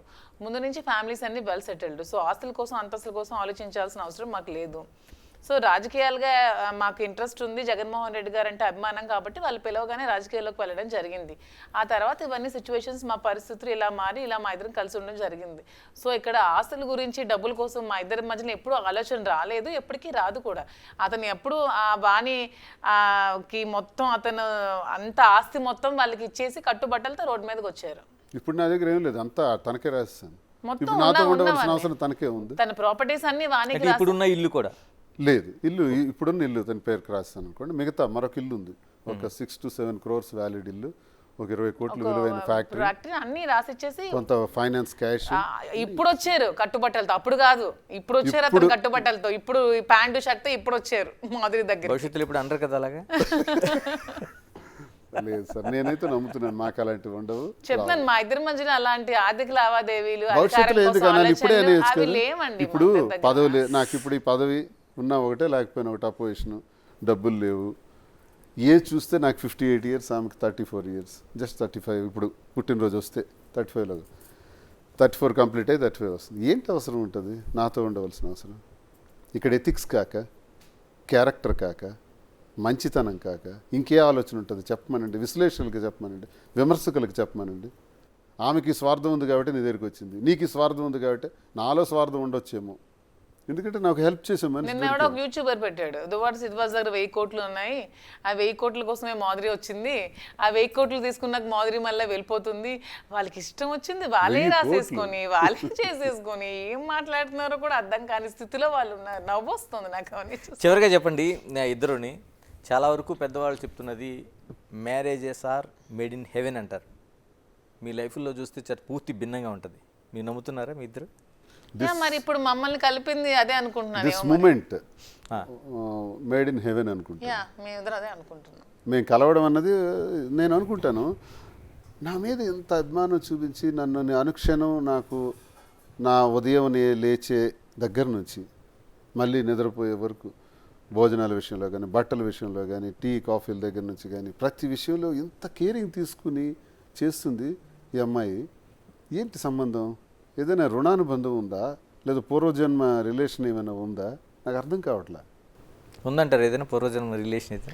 ఉంటుందండి. నాకు అనిపిస్తుంది మా ఇద్దరి మధ్యలో ఏదో రిలేషన్షిప్ ఉందని. పనుల మీద ఆధారపడే బ్రతుకున్నది. అండ్ ఆడవాళ్ళు కూడా ఎప్పుడు కూడా వాణి చేసిన తప్పు అంటే మీరు మొన్న ఇందాక అన్నారు ఎగ్జాంపుల్గా తీసుకోవచ్చు అంటే, వాణి చేసినట్టు ప్రపంచంలో నాకు తెలిసి ఏ లేడీ కూడా ఇలా చేయదు, ఏ హస్బెండ్ కూడా ఎవరు అలా చేయరు. తను అలా చేసింది నా లైఫ్ని, అతని లైఫ్ని రూయిన్ చేసింది. ఆడపిల్లలు స్పెషల్గా పుడతారు, భగవంతుడు పుట్టిస్తాడు. అది మగవాడు చేసే ప్రతి పని చేయడానికి కాదు, మగవాడు చేయలేని కొన్ని పనులు చేయడానికి ఆడదాన్ని దేవుడు సృష్టిస్తాడు. దానికంటూ ఒక విలువ ఉంటుంది, అది నిలబెట్టుకోవాలంటాను నేను. అంతే. తనతో పాటు ఫైట్ చేసి నీది నాకు కావాలి, నువ్వు వెళ్తుంటే నేను వెళ్ళాలి, నువ్వు ఎదుగుతుంటే నేను ఎదగాలి, నీ పదవి నాకు కావాలి, ఆశ నాకు కావాలి అనుకోకూడదు. స్పెషల్గా మేడ్ చేస్తాడు ఆడవాళ్ళు భగవంతుడు, నేను నమ్ముతాను. అంటే మీరు చేయలేని పనులు మేము చాలా చేయగలం, దానికోసమే భగవంతుడు సృష్టిస్తాడు. నువ్వు నేను ఒంటి చేత ఏమి హ్యాండ్లో ఏమి లేకుండా ఉన్నాను కదా, ఇదిగో నాకున్న ఆస్తి ఇది, నాకున్న డబ్బులు ఇది, ఏం చేయాలనుకుంటున్నావు నువ్వు చేసుకో అని నాకు చెప్పింది. ఇది సత్యం. ఆయన దగ్గర 1000 కోట్లు ఉన్నాయి, మీ దగ్గర? అదే అంటున్నాను, అతను 1000 కోట్లు ఎలా వస్తాయండి అతనికి? అతను మీ దగ్గర ఉన్నాయా అంటున్నాను. నా దగ్గర కూడా అంత ఏమీ లేదండి. 1000 కోట్లు 100 కోట్లు ఏం లేవు. బతకడానికి మాతో పాటు 10 మందిని బతికించడానికి సరిపడే ఉన్నాయి. మాకు పెద్ద పెద్ద ఆశలు లేవు అనమాట. ఇవి డబ్బులు కూడబెట్టేయాలి, 1000 కోట్లు సంపాదించాలి, దాచేసుకోవాలని ఆలోచన మాకు లేదు. బాధ్యతలు లేదు సార్. ఒక బంగ్లా, ఒక నా తిరగటానికి మంచి కార్లు, ప్రజాసేవ చేయడానికి ఖర్చుకి కావాల్సిన ధనం. రోజు ఒక 20-10 మంది వస్తారు. మాకు 5000 కావాలి, మాకు 2000 కావాలి, మేము ఫీజు కట్టలేకపోతున్నాం, ఆడపిల్ల పెళ్ళి ఉంది, ఇలా మా నెలకు ఒక 5-6 లక్షలు ఖర్చు ఉంటుంది. అలాంటి ఖర్చులు మా ఖర్చులు ఒక 5-6 లక్షలు ఉంటాయి. నెలకు 15 లక్షలు మాకు మా బండి నడవటానికి అవసరం ఉంటుంది. అంతకు మించి ఇంకేం కావాలి మాకు? పిల్లలకి 5గురికి చూడాల్సి ఉంది, వాళ్ళకి చేస్తాము, వాళ్ళకి తగిన ఏర్పాట్లు చేసుకుంటున్నాం. పిల్లలకి 5గురు పిల్లలకి కూడా బాగా. అదే అంటున్నాను, ఇప్పుడు దేవుడు ప్రత్యేకంగా సృష్టించిన 5 ఆడపిల్లలు ఉన్నారు మీకు, మీకు 2, మీకు 3. అదే వాళ్ళ భవిష్యత్తు వాళ్ళని భూమి మీద తీసుకొచ్చిన బాధ్యత మేము తీసుకొచ్చాం కాబట్టి, మాదే బాధ్యత కాబట్టి వాళ్ళ చదువులు, వాళ్ళ పెళ్ళిళ్ళు అన్నీ ఖచ్చితంగా మేమే చూసుకోవాలి. పిల్లల్ని కన్నం వరకే మన బాధ్యత. వాళ్ళ తలరాతలు మన కనలేం, వారు ఏమవుతారో పెద్ద అయితే ఏం చేయగలరో మనం ఏం చెప్పలేం. కానీ వాళ్ళని పెంచడం వరకు, వాళ్ళు చదివించడం వరకు, వాళ్ళు పెళ్ళిళ్ళు చేయడం వరకు బాధ్యత ఖచ్చితంగా ప్రతి తల్లిదండ్రులకు ఉంటుంది. ఆ బాధ్యత మేము తీసుకుంటాం అంతే. దానికి మించి ఇంకేం చేస్తాం? పిల్లలకి వాళ్ళు చదివిస్తాం. ఈ నిర్ణయం వల్ల వాళ్ళ ఎఫెక్ట్ కాకూడదు. మీకు ఇంకా ఒక బాధ్యత ఉన్నట్టుంది. ఇంకొక పాప పెళ్ళి ఉంది, శ్రీనివాస్ గారు. ఆమె పెళ్లి ఫస్ట్ ఆమె మ్యారేజ్ చేస్తాం. ఆమె మ్యారేజ్ కోసమే డబ్బులు ఫస్ట్ సంపాదించిస్తాం. మా పిల్లలు ఇంకా చిన్న పిల్లలు, ఇంకా ప్రెజెంట్ చదివిస్తాం. వాళ్ళ పిల్లలకి ఇంకా చాలా టైం ఉంది, వాళ్ళు మ్యారేజెస్ చేస్తాం అంతే. అంత there is no secrecy and there is no jealousies and egos and cunning thoughts. ఎలాగంటే చట్టపరంగా ఒక అంగీకారం వచ్చిన తర్వాత, మీకు లైన్ క్లియర్ అయిన తర్వాత ఇద్దరు చట్టపరంగా వస్తుందా రాదా అన్నీ అనవసరం. చెప్తున్నాను కదా, మా ఇద్దరం మానసికంగా పెళ్లి అయిపోయింది, మా ఇద్దరం భార్యాభర్తలమే. దీన్ని ఎవ్వరు ట్రోల్ చేయాల్సిన అవసరం లేదు. లీగల్ గా జరగలేదు. మీకు పబ్లిక్ గా మీకు పెళ్లి కావాలంటే లీగల్ గా చేసి చూపిస్తాం అంటున్నాను. మేమైతే పెళ్లి చేసేసుకున్నాం, మాకు మా మనసాక్షులు మాకు కలిసిపోయి మేము మానసికంగా కలిసిపోయాం. మేము భార్యాభర్తలు మాత్రమే, మేము భార్యాభర్తలమే. మీ అందరికి మా భార్యాభర్తలుగా మీకు ఫోటో కావాలి, మీకు ఒక ఫ్రేమ్ కావాలి, ప్రతి ఇంట్లో మీరు చూసుకుంటారంటే ఖచ్చితంగా లీగల్ గా అయ్యాక మీకు చేసి చూపిస్తాం అని చెప్తున్నాను అంతే. వారసుల సంగతి ఏంటి? వారసుల సంగతి కూడా అంతేనండి, లీగల్ ప్రొసీడింగ్స్ అయ్యాక లీగల్ గా కంటాం అంతే. ఓకే, ఆ ప్లాన్ కూడా ఉంది. నవ్వుతున్నారు శ్రీనివాస్ గారు. అంటే ఆ ఇద్దరు మొత్తం దువ్వాడ ఆడపిల్లలే మీకు. శ్రీనివాస్ అంటే గ్రేట్ లెజెండరీ అండి. తన లెగసీ ఎలాగా కంటిన్యూ అవ్వాలంటే ఒక వారసుడు ఉండాల్సిందే, అతనితో ఆగిపోకూడదని ఇంకో నా శ్రీనివాసుడు feeling. ఉండాలి. ఇంకో శ్రీనివాస్ ఉండాలని నా feeling, strong feeling. Right, thank you Srinivas గారు, థ్యాంక్ యూ మాధురి గారు. Thank you. అంటే ఇప్పుడు ఇద్దరికి ఒకటే నేను కంక్లూజ్ ఇవ్వాలనుకుంటున్నాను, దువ్వాడ శ్రీనివాస్, దువ్వాడ మాధురి.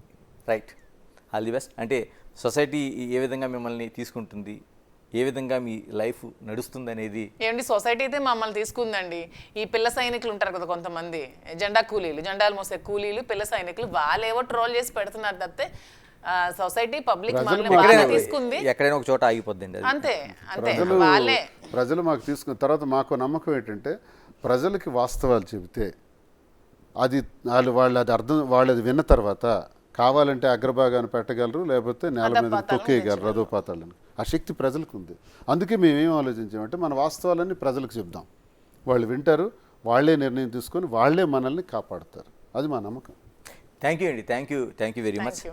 ఇది టోటల్గా ఒకే ఒక సింగిల్ వర్డ్తో దువ్వాడ శ్రీనివాస్, దువ్వాడ మాధురి ఇద్దరు కూడా ఇది చట్టం అంగీకరించినా అంగీకరించకపోయినా ఒక జర్నీ అని జరుగుతుంది. ఒకే ఒక మాటలో ఇది పూర్వజన్మ సుకృతంగా మేము భావిస్తున్నాం, లేకపోతే ఆ గత జన్మ బంధంగా భావిస్తున్నాం. కాబట్టి ఇది ఇంకొకరికి ఆదర్శంగా అవ్వాలని కోరుకోవటం లేదు. జరిగిన దాంట్లో మా జర్నీ ఇలాగే జరుగుతుంది. అది అటు కుటుంబ సభ్యులకు కానీ, మిగతా సొసైటీకి కానీ, లేకపోతే రాజకీయ జీవితానికి కానీ ఎలాంటి ఇబ్బంది లేకుండా మా ప్రయాణం సాగుతుందని స్పష్టం చేస్తున్నారు. Keep watching big TV. This is Ganesh. For more videos like this, subscribe Big TV channel.